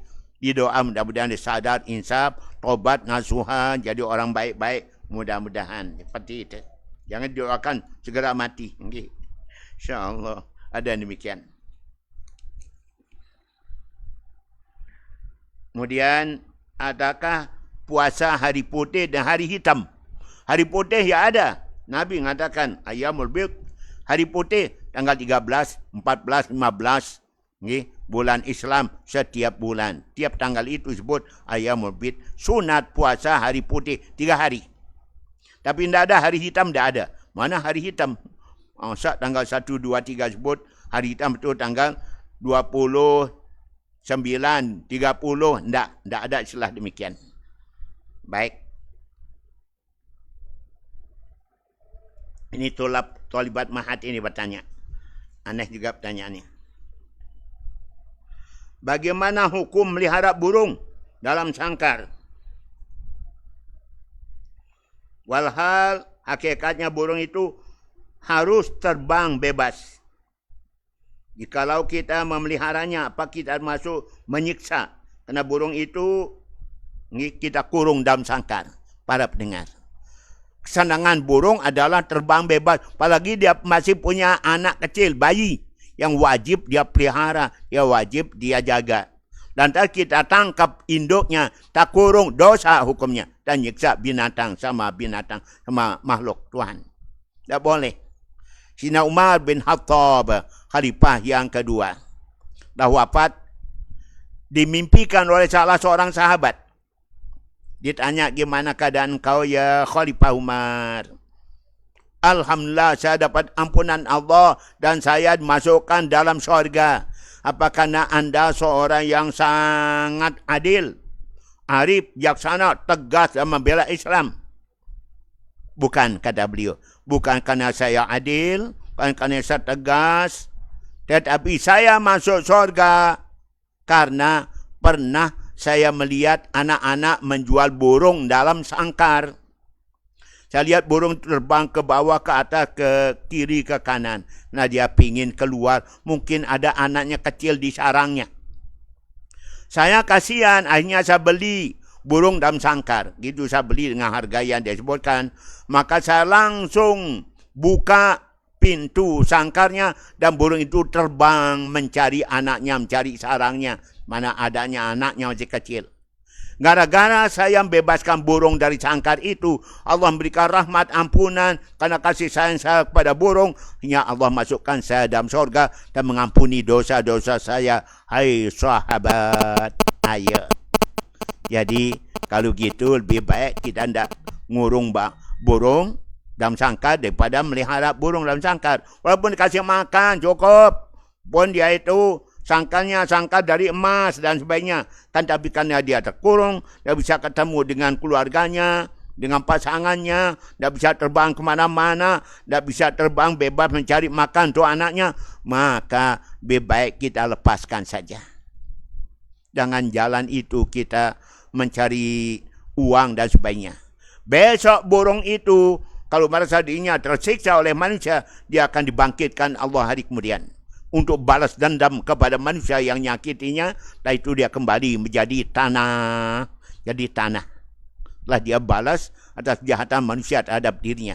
Atau terhadap temannya yang menyakiti dia, sama binatang menyakiti, dia balas dan setelah itu dia kembali jadi tanah. Itu dia. Jadi lebih baik tanda jual burung dalam sangkar. Atau melihara burung dalam sangkar.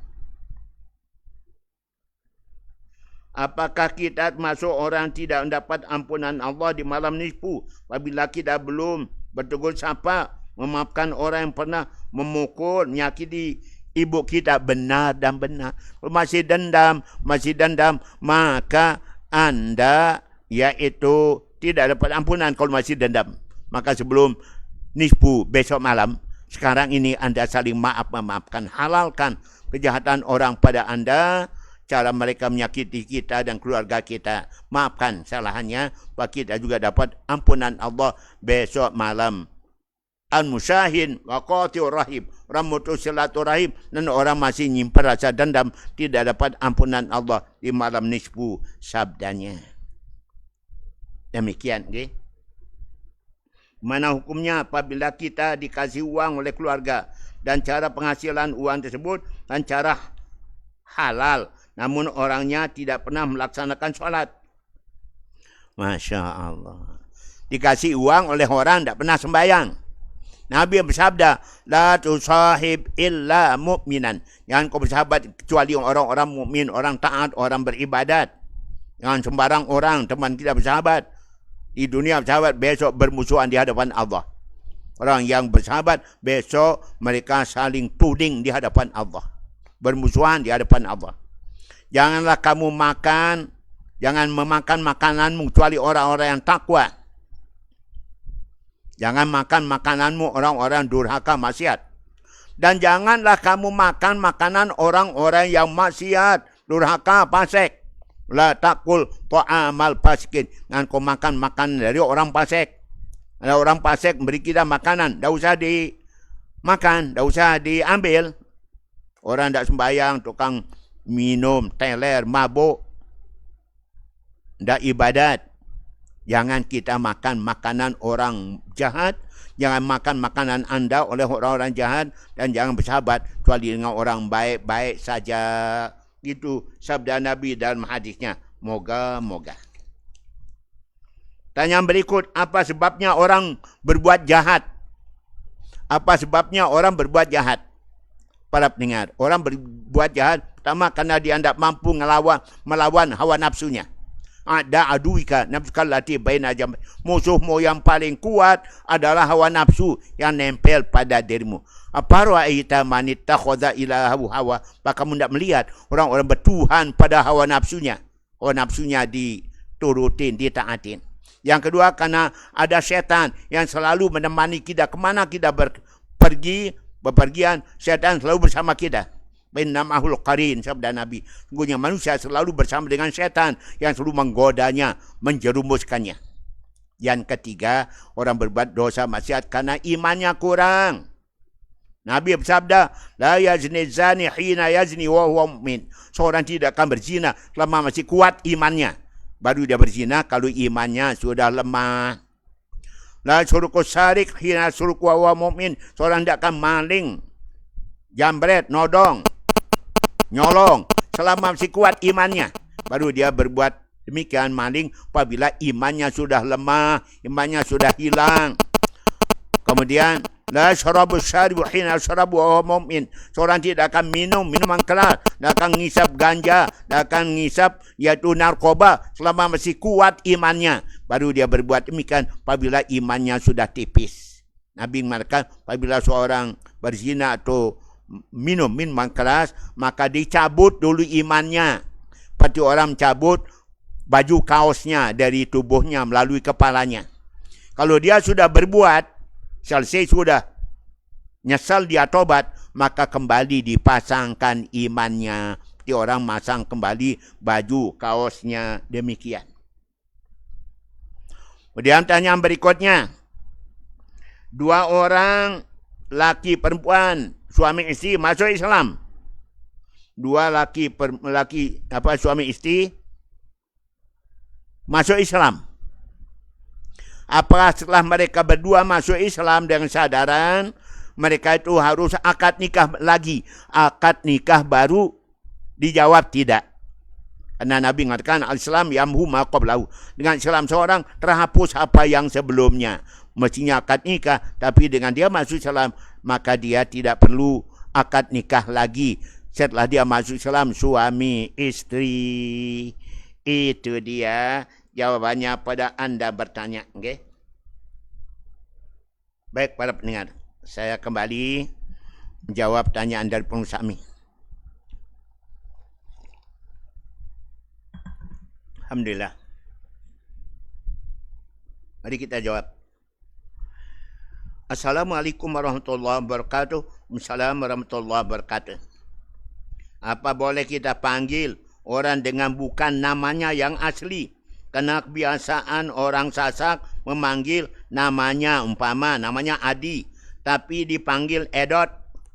Karena sudah terbiasa. Jadi sampai dewasa dipanggil demikian. Apa kita tidak salah mengubah nama orang? Kalau memang itu namanya terbiasa dan dia tidak marah, tidak kecewa, tidak sakit hati, maka boleh. Umpama kita di Lombok ini biasanya kalau namanya Siti Aminah namanya Inok, Aminah, Inok, Fatimah, Imok, Aisyah, Icok, umpama begitu. Sudah kebiasaan. Jadi orang tidak marah. Karena tidak marah, ya tidak dosa kita nyebut demikian. Justru kalau kita menyebut namanya asli, bisa jadi dia bingung. Siapa disebut? Siapa dimaksud? Saya juga dulu waktu kecil, saya selalu disebut Nan. Bukan Husnan, Nan. Bahkan pernah di Mu'allimat saya ngajar dulu, saya disebut Ustadz Cenan. Ustadz Cenan. Tidak saya marah. Kenapa? Biasanya orang manggil demikian.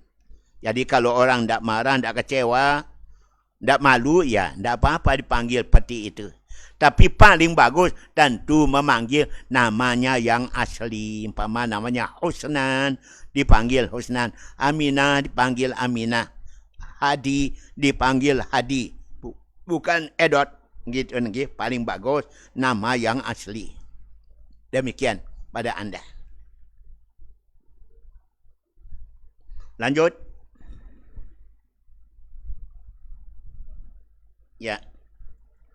Tiang seorang petugas kesehatan besok malam nisfu Syaban, tiang piket sampai jam 8 malam. Sampai jam 8. Apakah boleh baca Yasinnya setelah solat Isya atau sebulan piket?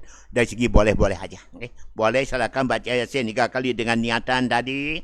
Kemudian anda solat sunatnya. Disilakan boleh saja. Tidak ada mengikat betul, tidak ada. Karena tidak ada yang wajib. Cuma utamanya saja. Makasih pegawai rumah sakit Selong. Ya. Baik. Lanjut.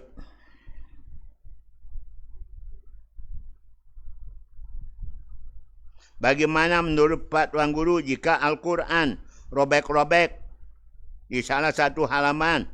Apa perlu kita beli Quran baru? Sedangkan Quran yang sebelumnya kasihan kalau tidak dibaca dan jadi pajangan saja. Apa solusinya? Makasih. Para pendengar, kalau ada Al-Quran robek-robek, maka kita kumpulkan dong. Tidak boleh biarkan ngitang berserakan di halaman, di jalan. Wajib segera dipungut, dikumpulkan, dan boleh dibakar. Abunya kita hanyutkan di sungai, di laut, atau di parit yang besar airnya. Nggak diinjak-injak abunya oleh orang. Demikian. Kemudian, adapun Al-Quran kita mau beli, silakan beli. Kalau masih ada, maka silakan ya ada itulah yang kita baca. Dan Nabi mengatakan, sangat tidak pantas umat Islam punya Quran, tapi tidak membaca Quran. Sangat tidak pantas orang rajin baca Quran, tapi perbuatannya tidak pantas. Perbuatannya jahat, jelek, dan sebagainya. Itu dia.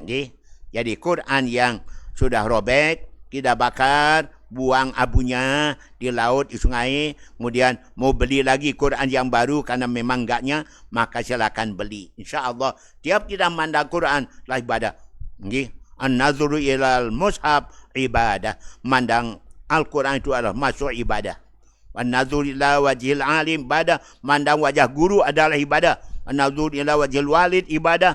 Mandang wajah yaitu orang tua adalah termasuk ibadah. Amin. Allahumma amin.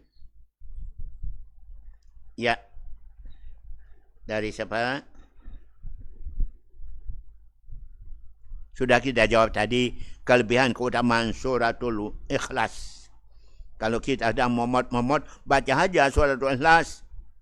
Alangkah bagusnya dalam keadaan berwudu. Dikatakan tidak berwudu, baca juga boleh, tapi nilainya kurang. Haja. Lanjut.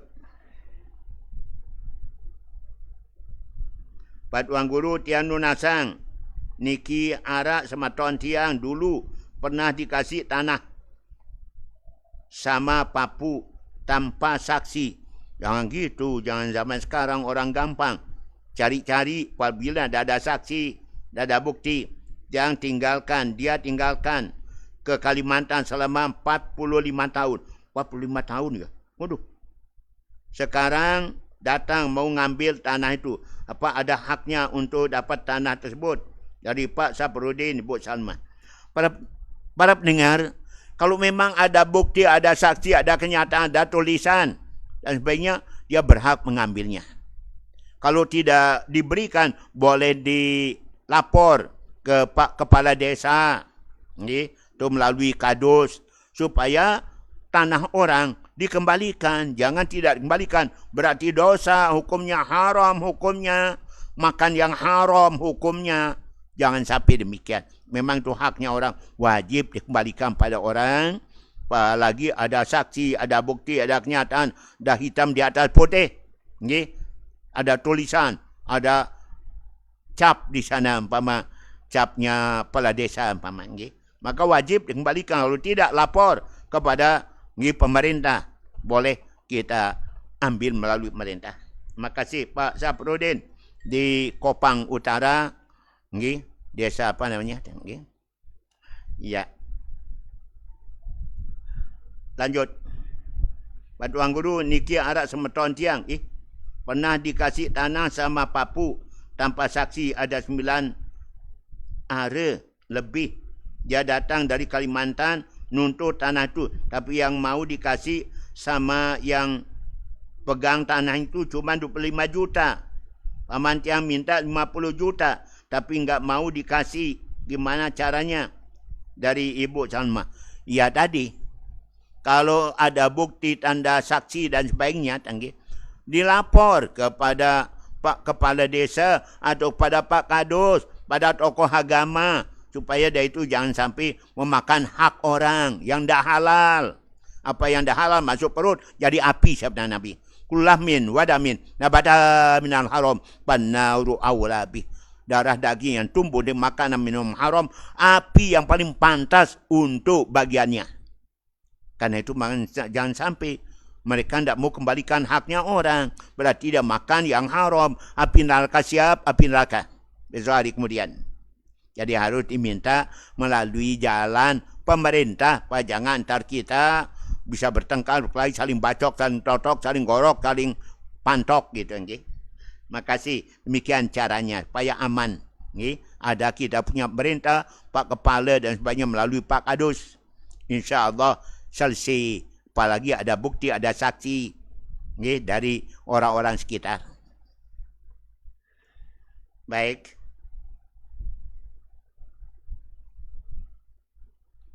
Solat adalah mi'rajnya umatku, sabda Nabi. As-salatu mi'rajul mu'minin. Sabda Nabi. Solat itu adalah mi'rajnya orang beriman. Nabi SAW mi'raj menghadap pada Allah Ta'ala. Untuk menerima perintah solat. Maka kita solat berarti tidak menghadap pada Allah. Cuma tidak di langit. Hadap pada Allah. Allah ada di mana-mana.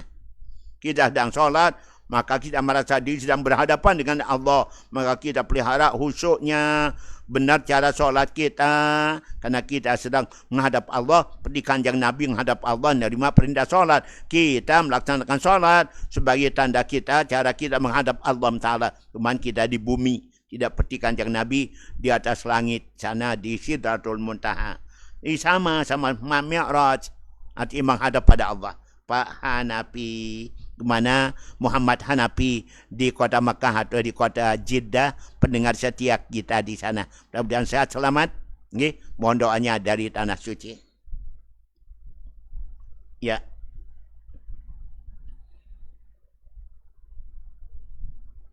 Tiang dari Dasan Sadar, Kecamatan Peringgasela. Oh ya, Peringgasela. Okay. Dulu beberapa kali diundang di Peringgasela. Baik di masjid besar, maupun masjid Sulukul Muttaqin, maupun di musola juga. Izin bertanya, Tuan Guru, bagaimana kalau seorang istri tidak patuh pada suaminya, merupakan penyebab rezekinya menjadi susah? Penjelasan betul dan betul. Doa ada istri yang tidak taat, tidak bakti, tidak hormat, tidak sayang, tidak cinta pada suaminya, itu akan menyebabkan dia itu sialan. Rezekinya akan menjauh, rezekinya akan berkurang karena mereka tidak saling menghormati. Karena itu Nabi bersabda, apabila dalam rumah selalu isi rumah baca Quran, maka rumahnya akan barokah. Apabila mereka keluar masuk ucap salam suami istri, keluar masuk rumah, maka rumahnya akan bertambah barokah.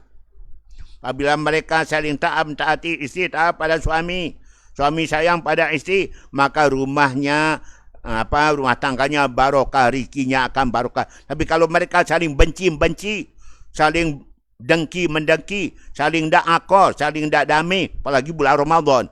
Coba-coba ndak akor, ndak damai, ndak nyambung, bisa jadi limit sempit sedikit, kejepit rezeki kita. Nggih, karena itu tolong ibu-ibu, nggih, bapak-bapak yang suka marah-marah dalam bulan Ramadan, jangan sampai bikin dirinya sialan. Susah rezeki, susah nggih keadaan ekonomi rumah tangga kita. Apalagi begini mahal-mahal harga beras dan sebagainya. Tolong saling sayang menyayang. Sayang menyayang, harmonis rumah tangga, bikin orang jadi sehat. Yang pertama, 2 rumah tangga barokah. 3, insya Allah rezeki kita murah. Kalau kita pada saling sayang menyayang, sayang menyayang, saling hormat menghormati, saling cinta mencintai. Jangan gengsi. Nabi bersabda, siapa-siapa seorang perempuan bacu, cermut, manyun, bocong di hadapan suaminya, selama itu dia dalam laknatnya malaikat sampai dia senyum di hadapan suaminya. Nauzubillah, jangan sampai demikian. Baik, terima kasih kepada anda. Jadi tolong ibu-ibu jangan suka ndak nyambung hubungan, harmonis, saling menghormati, saling menghargai. Kekurangan semua manusia, tidak ada yang tidak punya kurangan. Suami punya kurangan, istri. Jangan sebab itu lantas tidak tegur sapa. Solat kita tidak terima Allah, doa kita tidak kabul-kabul Allah, dan juga rezeki kita jauh dari rumah tangga kita. Baik. Tiang Hairani dari Gelora ingin bertanya, Tuan Guru, bagaimana kalau lewat tanggal 15 Syaban atau setelah puasa nisfu Syaban, apakah masih diperbolehkan mengqadha puasa? Mohon penjelasan. Masih dan masih. Pokoknya belum habis tanggal Syaban, dan tetap diwajibkan segera mengqadha puasa yang belum qadha puasa. Segera diqadha, masih ada kesempatan. Walaupun sudah nisfu, belum qadha, silakan. Itu dia. Tapi kalau puasa sunat, jangan habis nisfu baru rajin puasa sunat. Sebelum dah puasa sunat. Tak baik demikian itu. Tapi kalau qadha, karena wajib segera diselesaikan qadhanya sebelum habis nisfu Sya'ban atau bulan Sya'ban. Makasih Gelora Heroni. Lanjut. Tolibat Mahat, ada yang belum selesai qadha puasa? Sudah, alhamdulillah. Pantas, Pak Tuan Guru, yang mau tanya, boleh enggak seorang yang sudah berzina waktu muda menjadi imam karena sekarang sudah taubat? Boleh dan boleh. Itu besar dosa orang mengumpat menggunjing fitnah pada orang berzina. Al-ghibatu asyadu minaz zina, sabda Nabi. Ghibah itu ngumpat ngunjing lebih besar dosa pada zina. Kaifa dzalik ya Rasulullah, gimana? Kalau orang berzina, taubat, selesai urusan. Kan tapi kalau orang mengumpat ngunjing, belum selesai urusan walaupun taubat. Sebelum minta maaf pada orang diumpat, dan sebelum minta maaf pada orang tempat ngumpetin orang. Lebih panjang jalannya orang yang berzina, selesai itu sudah. Selesai urusannya kalau dia tobat nasuha, tobat nasuha. Dulu zaman Nabi, ada seorang perempuan datang pada Nabi, mohon dimintakan ampun pada Allah oleh kanjeng Nabi. Kenapa? Saya berdosa besar Rasulullah. Apa? Saya pernah berzina. Terus, setelah saya berzina, saya hamil. Hamil, mana anakmu? Sudah lahir. Mana anakmu yang lahir itu? Sudah saya pencet lehernya sampai mati. Saya tanam di belakang rumah. Aku tidak sanggup mintakan kau ampun kepada Allah. Pergi. Wanita itu pergi sambil nangis. Karena tidak diterima oleh Nabi. Nabi tidak sanggup mintakan ampun. Karena terlalu besar dosanya. Sudah berzina. Kemudian dia bunuh anaknya. Datang malaikat Jibril. Ya Rasulullah, kenapa diusir perempuan itu? Yang sudah tobat nasuha. Allah sudah terima tobatnya. Ada lebih besar dosa pada perempuan tadi. Ya Rasulullah, umatmu. Siapa? 1000 kali dosa perempuan tadi. Perempuan pezina tadi. Siapa? Umat Islam ngakui iman. Tapi tidak sembahyang 5 waktu. Tidak sembahyang 5 waktu. Dia lebih besar dosa pada perempuan zina yang membunuh anaknya. Ya Rasulullah. Masya Allah. Nauzubillah min zalika. Jadi kalau orang dah taubat nasuha waktu muda, ni sekarang dah jadi saleh taat orangnya, sadar insaf, maka sangat pantas untuk jadi imam, jadi khatib dan sebagainya. Sudah taubat nasuha. Allah ajak senang menerima taubat hambanya. Kok kita masih mikir-mikir? Dan kita sendiri juga banyak dosa kan? Banyak dosa yang orang tak tahu. Ya, kita lanjut. Solat adalah tiang agama. Barang siapa meninggalkan solat berarti merobohkan agama. Tapi kan apa banyak sekali yang meninggalkan solat karena urusan dunia. Padahal urusan akhirat itu lebih perlu dari urusan dunia. Dan kita tahu hal itu. Tetapi kenapa masih aja terjadi kelalaian di antara kita? Mohon penjelasan Pak Hanafi. Para pendengar, betul. As-salatu imaduddin. Faman aqamaha faqad aqamaddin. Man tarakaha faqad hadamaddin. Solat itu adalah tiang agama. Siapa yang mendirikan solat, berarti dia menegakkan agama Islam. Siapa yang meninggalkan solat, berarti dia merobohkan, menghancurkan Islam. Nauzubillah. Al-farqu bainana wa bainal kufri wasyirki tarku shalah. Beda antara kita dan orang syirik, orang kafir meninggalkan solat. Solat beriman, solat Islam, tidak solat kafir, tidak solat musyrik. Gitu maknanya. Nauzubillah min dzalika. Nabi mengatakan tiangnya Islam itu ada 3. Di atas yang 3 inilah Islam berdiri. Siapa meninggalkan satu di antara 3, maka kafirlah dia. Pertama syahadat, 2 solat, 3 puasa. Kan tidak semua orang berzakat, semua orang pergi haji, tapi puasa wajib, solat wajib, syahadat apalagi. Maka apabila mereka tidak kerjakan satu dari 3 ini, maka kafirlah dia. Jadi zaman sekarang banyak orang kafir ya. Pantas bala bencana musibah macam-macam datang. Kenapa? Banyak orang kafir yang ditinggalkan, dibiarkan. Dan itu wajib kita memberikan nasihat, peringatan. Siapa-siapa yang tidak memberikan nasihat pada orang berbuat jahat dan mampu dia lakukan, maka orang itu juga sebelum mati sudah terima azab Tuhan. Sabda Nabi SAW. Nauzubillah. Orang enak-enak dan sembahyang, kita yang kena akibatnya. Nabi bersabda, apabila dalam satu RT ada seorang tak sembahyang dan mereka tidak mau nasihati, peringati, maka 70 orang kiri kanan tempat rumah orang itu akan kena laknat Tuhan juga, kutukan Allah.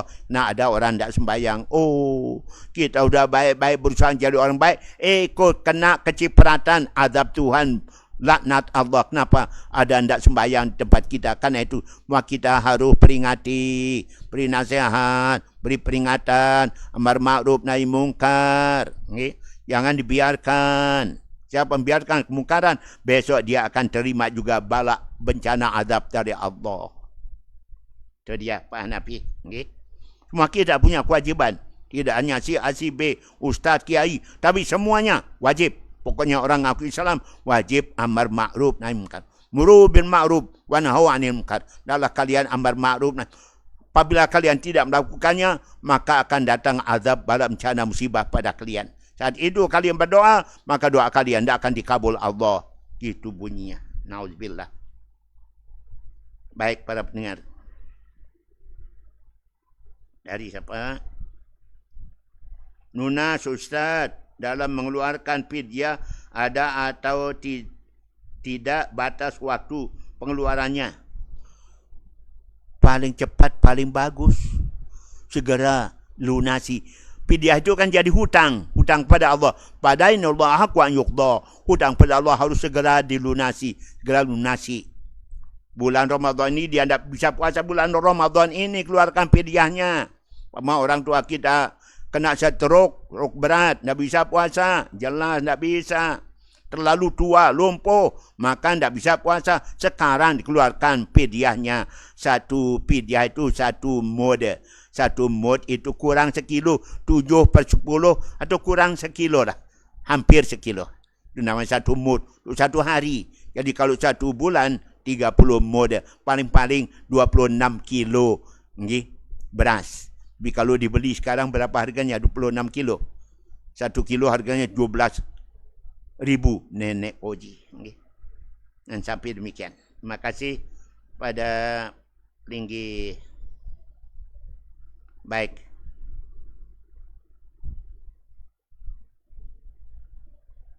Dari siapa? Terima kasih ada doanya Prof. Sami. Semua mendoakan kami, mudah-mudahan Prof. Sami juga mendapat seperti yang anda doakan. Anda juga didoa malaikat. Kalau kita bersedekah, antara anak istri tidak kecukupan. Mentara kalau bersedekah lancar-lancar saja, mana lebih dahulu kita dahulukan keluarga ketimbang rajin sedekah kemana-mana. Penjelasan Pak Ustaz dari bila kembar. Nabi pernah tanya, ya Rasulullah, mana lebih besar pahalanya? 1 dirham untuk keluarga, 1 dinar atau 1000 dinar untuk orang luar, orang lain. Nabi mengatakan, kau berikan 1 dirham untuk keluargamu, lebih besar pahala daripada yang kau berikan untuk orang lain. Tapi kalau sudah ada kecukupan, maka alangkah indahnya kita juga bersedekah. Karena sedekah tidak mengurangi rezeki, tidak mengurangi harta. Mana qasat sadaqatun min mal. Seorang tidak akan berkurang hartanya kalau dia suka bersedekah. Justru akan bertambah-tambah rezekinya orang yang suka sedekah. Amin. Allahumma amin. InsyaAllah barokah rezeki yang ada. Okay? Jangan khawatir. Allah akan beri tambah rezeki bagi orang yang suka bersedekah. Nabi tanya, ya Rasulullah, ayo sedekah abdal. Sedekah yang paling abdal, ya Rasulullah. Judul mukil. Sedekah dari orang miskin. Dan dia miskin, tapi dia bersedekah juga. Allah mengatakan, tanda orang takwa pun dia miskin, kurangan tetap bersedekah. Alladzina yunfikuna fis-sarra wad-dharra, yang sanggup bersedekah baik waktu dia lapang maupun sempit, tu kaya maupun miskin, dalam keadaan berlebihan maupun kekurangan, tetap ada sedekahnya. Umpama untuk anak yatim, InsyaAllah Tuhan membalas. Wajib Allah membalasnya. Berapa? Minimal 10 kali lipat ganda. Sampai 700 kali lipat ganda. Itu cara Allah membalas baikan hambanya. Apalagi orang miskin. Tapi mau saja dia bersedekah. Masya Allah. Zaman sahabat, banyak orang-orang tidak punya apa-apa. Tapi demi dianjurkan sedekah oleh Nabi, mereka upayakan dapat bersedekah. Walaupun dia sendiri kurangan. Demikian. Makasih bila kembar. Baik. Kesalahan apa yang dilakukan oleh umat Rasulullah SAW menyebabkan dia lebih dulu masuk neraka? Para pendengar, umat, ya, baik, paling dulu masuk surga umat Nabi Muhammad SAW. Tapi demikian pula, kalau ada di antara mereka yang tidak sholat, tidak ibadat, melaksanakan kewajibannya. Ingat, dosa yang paling besar, syirik pada Allah, durhaka pada ibu bapa. Kemudian yang ketiga, yaitu apabila kita berbohong-bohong atau berzina dengan istri tetangga. Maka yang paling dulu masuk Islam, umat Islam. Paling dulu masuk neraka juga, ya umat Islam. Seimbang dia. Kenapa? Banyak sebab seperti tadi. Baik. Mudah-mudahan kita senantiasa dalam kelompok orang-orang mudah-mudahan paling awal masuk syurga Pak Hanafi. Okay. Dan lanjut.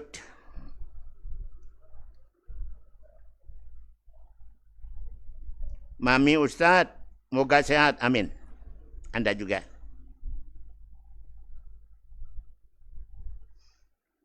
Iya. Beliau itu suka ngutang sana kemari dan tidak pernah mau bayar hutangnya sampai mati. Terus istrinya dan anaknya tidak mau tahu, lebih baik dia pakai untuk begawi timbang mau bayarkan hutang orang tuanya, suaminya. Iya.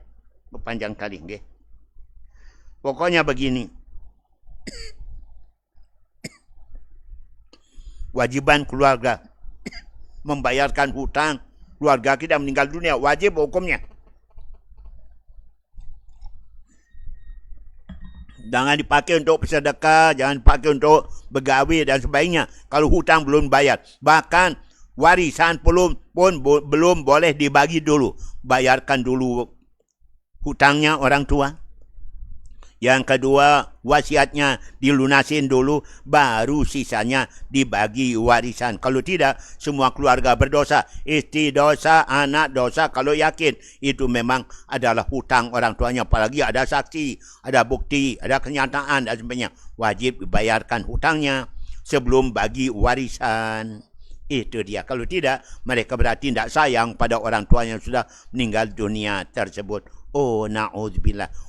Orang tuanya yang belum bayar hutang, terkatung-katung antara bumi langit sampai hari kiamat nanti.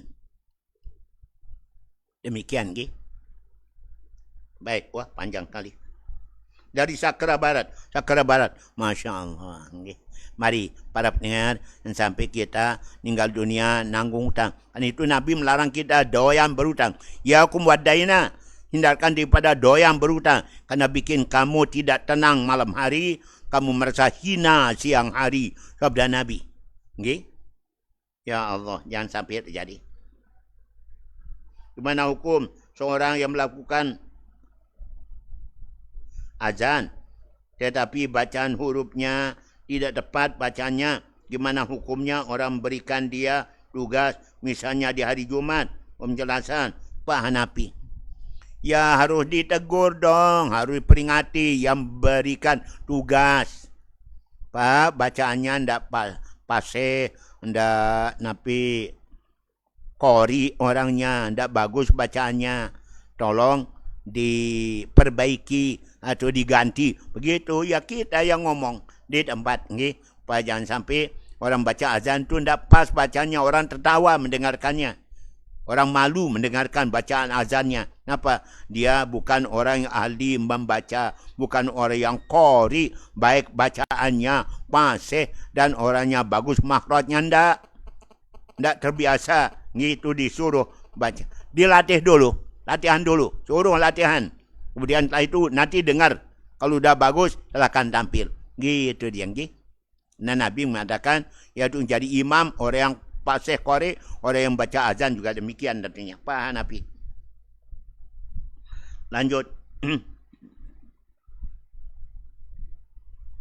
Semoga Pak Tuan Guru dalam keadaan sehat. Semua mendoakan kami, doanya kabul, apalagi bulan Syaban, bulan Ramadan. Apakah boleh kita berniat puasa wajib di pagi hari karena telat bangun? Apakah sah puasanya orang yang berpuasa banyakkan tidurnya? Makasih dari Alin Lenting. Para pendengar, Nabi mengatakan malam yubayit isyam qabla al-fajri fala syam. Siapa tidak berniat sebelum terbit fajar, tidak sah puasanya. Jadi harus niat sebelum terbit fajar. Umpama waktu kita makan sahur atau setelah itu pokoknya belum ada subuh, kita baru berniat, baru sah puasa. Kalau tidak sah puasanya. Nih, kalau puasa sunat boleh. Kemudian orang yang sholat puasa banyak tidurnya. Ya kalau dibandingkan daripada dia ngomong-ngomong yang tidak banyakan pegang HP, lihat porno, mendingan dia tidur. Dan tidur orang puasa itu ada nilai ibadahnya. Naumus shaim ibadah. Tidurnya orang puasa ibadah. Ya tidur karena capek lelah malamnya dia itu semalam-malam dia berjaga terus. Dia tadarus terus, jaga waktu dan sebagainya. Kemudian siang harinya dia umpama bekerja dan sebagainya, bolehlah dia tidur. Jangan banyakkan tidur, kurang baik bagi kesehatan juga. Kemudian somtuhu tasbih, diamnya orang puasa momot, meconya orang puasa itu sama dengan pahala baca tasbih. Wadu'ahu, dan doa-doanya makbul, diterima Allah Ta'ala. Zambu makpurun, dosa-dosanya diampuni Allah Subhanahu wa Ta'ala. Itu kelebihan kita berpuasa. Jadi banyak tidur itu ya dari satu segi boleh-boleh tanggi. Tapi kalau banyak tidur kan lebih baik banyak kerja, banyak kerjaan. Entah itu membaca-baca dan sebagainya, membaca Al-Quran dari lain siang maupun malam hari. Makasih pada peninggi Lenting. Baik. Dari siapa?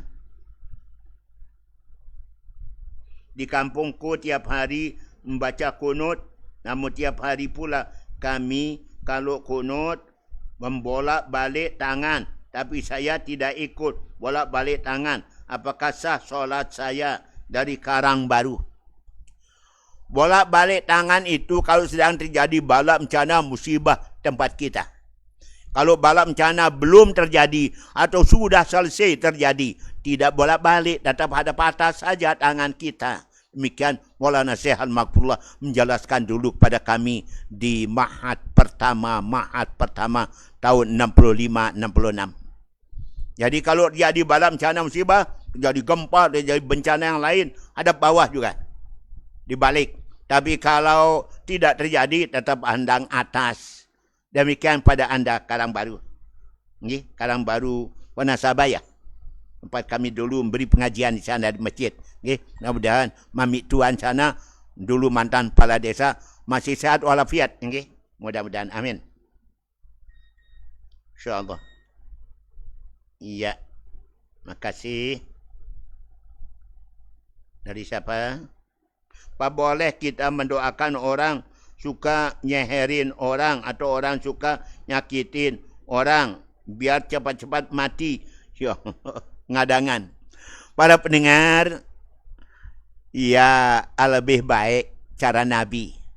Walaupun demikian Nabi dianiaya, disakiti, mau dibunuh dan sebagainya, beliau tidak mendoakan mudah-mudahan mereka itu mati semuanya.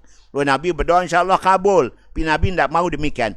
Allahumma di qaumi fa innahum la ya'lamun. Ya Allah, beri petunjuk hidayah pada kaumku, mereka belum tahu kebenaran, agar mereka melakukan perbuatan seperti ini. Ya Allah, beri kesadaran ya Allah, biar mereka sadar, insaf, taubat daripada mereka berbuat terus seperti ini. Itu lebih bagus daripada kita mendoakan mudah-mudahan cepat pelot, cepat mati gitu. Tidak baik dan tidak baik.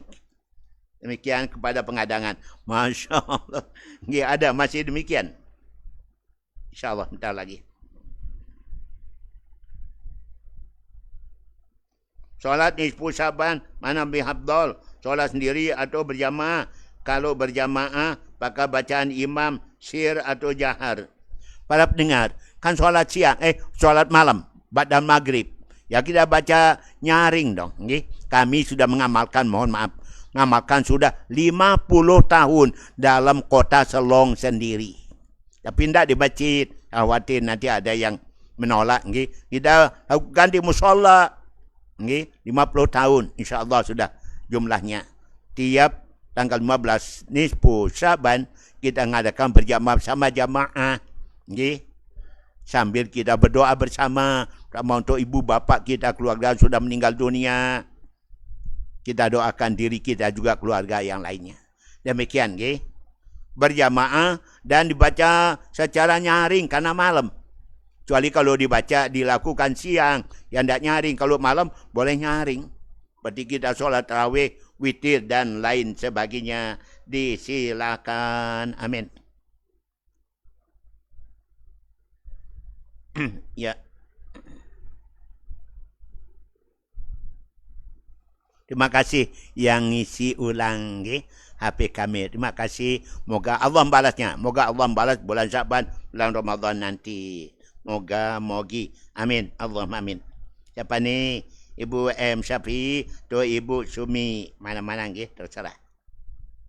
Ya. Gimana hukumnya suami selingkuh sampai nikah sama pacarnya? Sampai nikah, diam-diam baru selesai nikah. Sebulan dia nyesal perbuatannya, pengen rujuk pada isteri sahnya. Tapi isteri mau terima asal dia mau ketemu sama keluarga dan berjanji tidak mengulangi lagi. Ya panjang kali bu. Baik. Ya namanya sudah kawin terjadi. Tapi sekarang kamu menyesal dia. Mau kembali lagi. Berarti harus bercerai dengan istri yang kedua. Itu lagi. Kalau memang ada kemampuan beristri dua ya silakan. Jangan-jangan sudah ada anak juga sana, calon anak. Berarti dia akan meninggalkan anak. Tidak melihara anaknya, itu juga merupakan satu kesalahan. Ya Allah, namanya udah kedung. Tapi kalau memang sadar, dia bercerai dengan istri yang kedua, balik pada istri yang pertama, ya diterima aja kalau memang dia sadar. Daripada berpanjang kalam. Begitu Ibu. Okay. InsyaAllah zaman sekarang selalu ada seperti ini. Baik. Dari siapa? Mau habis waktu kami juga para pendengar. Okay. Iya. Terima kasih yang ngirimkan pulsa. Allah akan balas kebaikannya. Paduan Guru tunas, yang tunas. Besok malam nisfu Syaban, apakah boleh kita baca Yasin ketika sedang hendak solat? Makasih dari Bu Husakra. Ikut mendengar, Bu. Mendengar pun juga kita sudah dapat rahmat. Wa idza quri'al Qur'an fastami'u lahu ansitu la'allakum turhamun. Apabila Al-Quran dibaca, dengarkanlah, diamlah, dengarkan, kamu akan dapat rahmat dari Allah. Jangan dibaca. Sedang tak solat, tak boleh. Mendengarkan dengan baik, sudah dapat rahmat dari Allah Ta'ala. Dapat pahala. Okay? Walaupun hanya mendengar, ikut mendengarkan. Okay? Tidak membaca karena anda sedang tidak solat. Sakrah, Ibu. Ya, mau habis para pendengar, bentar lagi. Siapa? Ya. Pada suatu hari, burung tiang terbang pulang. Pulang-pulang membawa 2 ekor burung orang. Setelah 2 minggu, bahkan berbulan-bulan, burung tersebut, burung dara ya, tersebut tidak kembali ke rumah tuannya. Apakah sah burung itu untuk kita miliki bila kembar? Kalau anda tahu itu milik orang, kembalikan. Kalau anda maklum tahu itu milik orang dan tahu siapa yang punya, kembalikan. Jangan kita halalkan milik orang. Okay? Tanpa izin ridho dari yang punya. Kembalikan pada yang punya kalau tahu orangnya yang punya. Baik. InsyaAllah. Burung dara biasanya. Okay? Apakah wajib taat sama suami yang toleh? Sedangkan dia sebagai suami suka pacaran suka bohong sama istri dan suami ngikut di rumah istri. Dia tetap cari nafkah tapi hasilnya dikasih ke pacarnya sama temannya. Sedangkan istrinya jarang dikasih uang. Dari segi itu aja udah dosa dia. Kata bin Maksman, wallahi aman yakul, berdosa dan berdosalah, yaitu seorang laki-laki yang tidak melaksanakan kewajiban carikan nafkah bagi istrinya dan anak-anaknya. Dosa dan dosa. Dari itu aja udah dosa dia. Okay? Dan sampai demikian yang terjadi, Masya Allah. Mari kita baik-baik zaman sekarang. Perlu baik, tenang hati, pikiran, jiwa kita. Pak ibadah di Allah, hati kita tenang, tidak stres, depresi, galau dan seterusnya. Mari kita baik-baik sama keluarga kita. Situ adalah rahmat Allah SWT.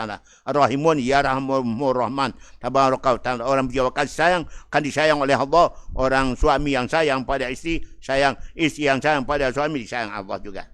Amin, amin. Allahumma amin. Lihat tinggal satu mungkin. Okay? InsyaAllah. Ya. Pak Tuan Guru, yang mau tanya gimana kalau setelah solat maghrib kita ajari anak kita ngaji. Setelah selesai ngajar anak kita ngaji, baru kita zikir wirid dari hamba Allah. Dari segi boleh-boleh. Apalagi untuk ngajar anak kita bisa baca Quran. Itulah perintah Nabi, yaitu an yusina isma'u wadabahu yu'alimahul kitabah. Wajiban pertama pada anak beri nama yang baik-baik. Yang kedua mengajarkan adab sopan santun. 3 yaitu mengajarkannya Al-Quran. Mengajarkannya ngaji. Kewajiban. Boleh yang lain-lain belakangan. Zikir doanya belakangan. Karena anaknya mau cepat mulai ngaji. Bagus dan bagus. Ibu, okay? Makasih. Para pendengar yang dirahmati Allah Ta'ala. Rupanya sampai di sini kita ketemu. Mudah-mudahan Allah mempertemukan kita pada waktu yang akan datang melalui waktu dan gelombang yang sama. Saya ada pertanyaan 2 di sini.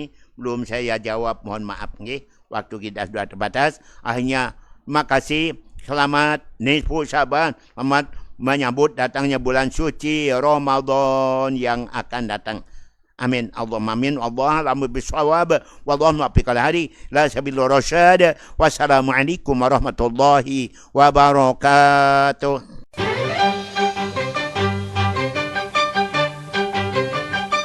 Ikuti acara tanya jawab agama Islam bersama Bapak Tuan Guru Haji Lalu Husnan Sayuti Kiha setiap hari Jumat atau malam Sabtu pukul 20.00 WITA di radio kesayangan Anda, Radio Hamzan Wadi Pancor, Lombok Timur.